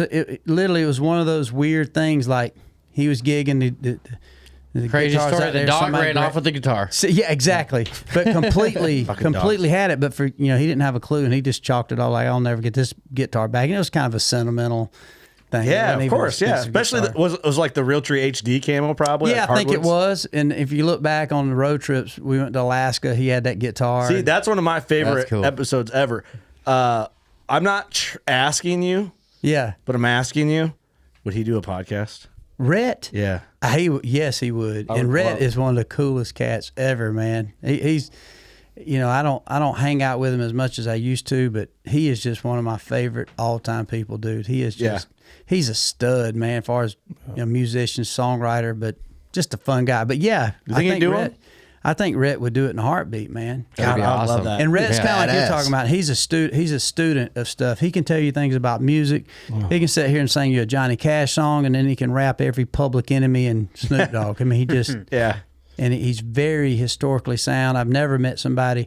I know Baptist preachers just made a living preaching the Bible, and I hadn't met anybody who knows the Bible as good as Rhett. Really? No kidding. But he's seen it all. He's been around. Obviously, now Thomas Rhett, his son, is a mega successful. Oh, that's his son? That's his son. TR is his son, Thomas Rhett Akins. Yeah. I don't know how I And what's cool is when Rhett and I were hunting and hanging the most, TR would be around. I got videos of TR being just a young kid, and me showing him how to play Black and Black. I mean, or AC/DC stuff. And TR and I still hunt a little bit now. And we went to Kentucky Derby together this past year, and I mean he's like almost kind of feels like a nephew I don't get to see a lot. Yeah. I still can't hear that song. Oh yeah, that's right. Puerto Rican girls is dying to be I can't hear that song without thinking about that Miss episode you. where you guys are playing spoons in that cabin. That's my favorite. Me and TR was talking about that not long ago. I didn't realize that song is, Rolling Stones is Miss You, gonna bring a case of wine, pot it down like we used to. Yeah. I didn't realize It's a this. great tune. Yeah, TR said that was Rolling Stones' attempt at disco. Oh, it was? Yeah, and I never heard that as a disco song. And I just, every time I hear that song, I think of Real True Road Trips. I don't know. Yeah. And I'm Rhett saying, was a dude, big- I don't know who else thinks of that shit. I don't know. It's just, I know. And Rhett just I think it was this past year, or either a year or so ago, he and his wife, Sonia, who's awesome, they went to Europe and followed the Rolling Stones to every gig. Cool. oh, really? Yeah. That's cool. Over and, yeah.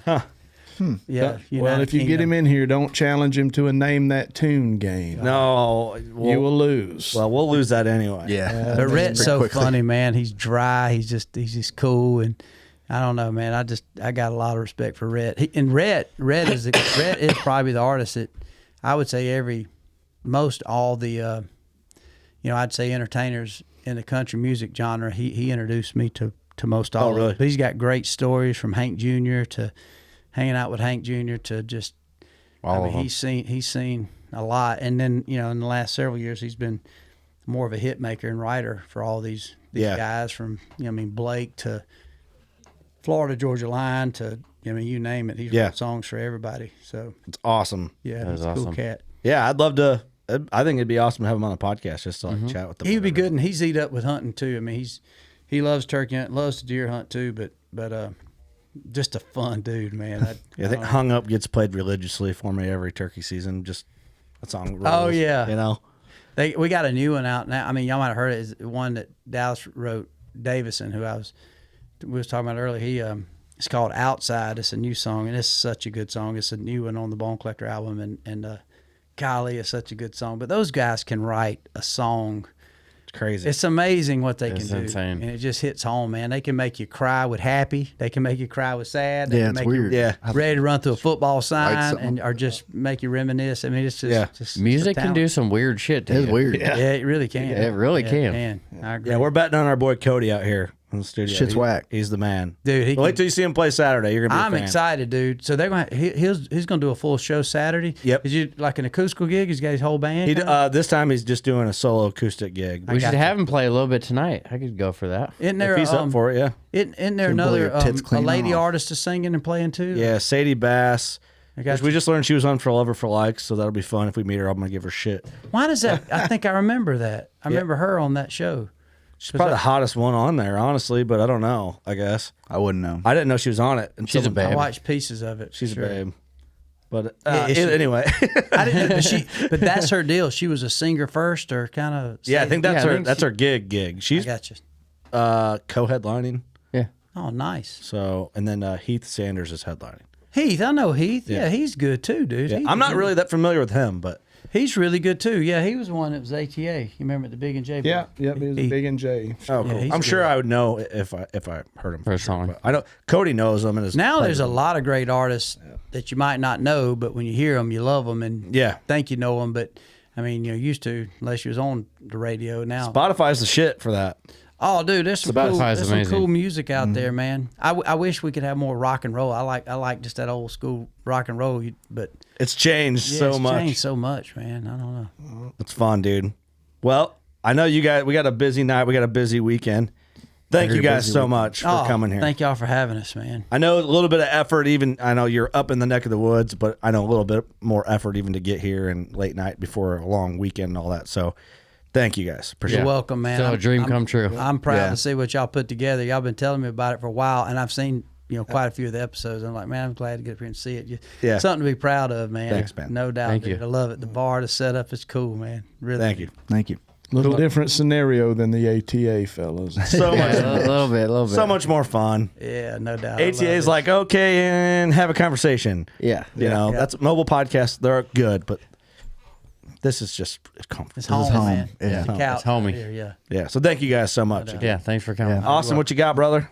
It's a great time, boys. Looking forward to the deer and beer and kicking back and having a drink with you guys. Sounds good, man. Absolutely. Yeah. Same here. Absolutely. Here's to no more having to get Elmer Fudd tattooed on her. But, Yeah, I must say, I must say, Doug, I hate to admit that I was actually looking over to see Elmer, not so much your butt, but I felt a little bit odd looking over there to see a tattoo on a nice ass, on ain't your it? rump. But I was going On to your ask, rump. do you do a lot of squats? I don't know. I mean, you Maybe. look like you do a lot of squats. Maybe buns of steel or something. It's a nice looking ass, ain't it? Well, don't put words in his mouth. I will never say such, but I like the tattoo. Kids got a number on them. Shapely you are, young man.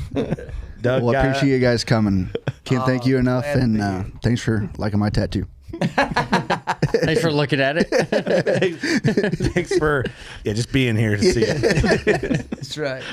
These guys are unhinged. Unhinged. Eric, No, thanks, guys, for coming again. I mean, still a dream come true, and thanks for making the drive over. And let's have a good weekend. Let's keep living the dream, man. Let's right. keep living the dream.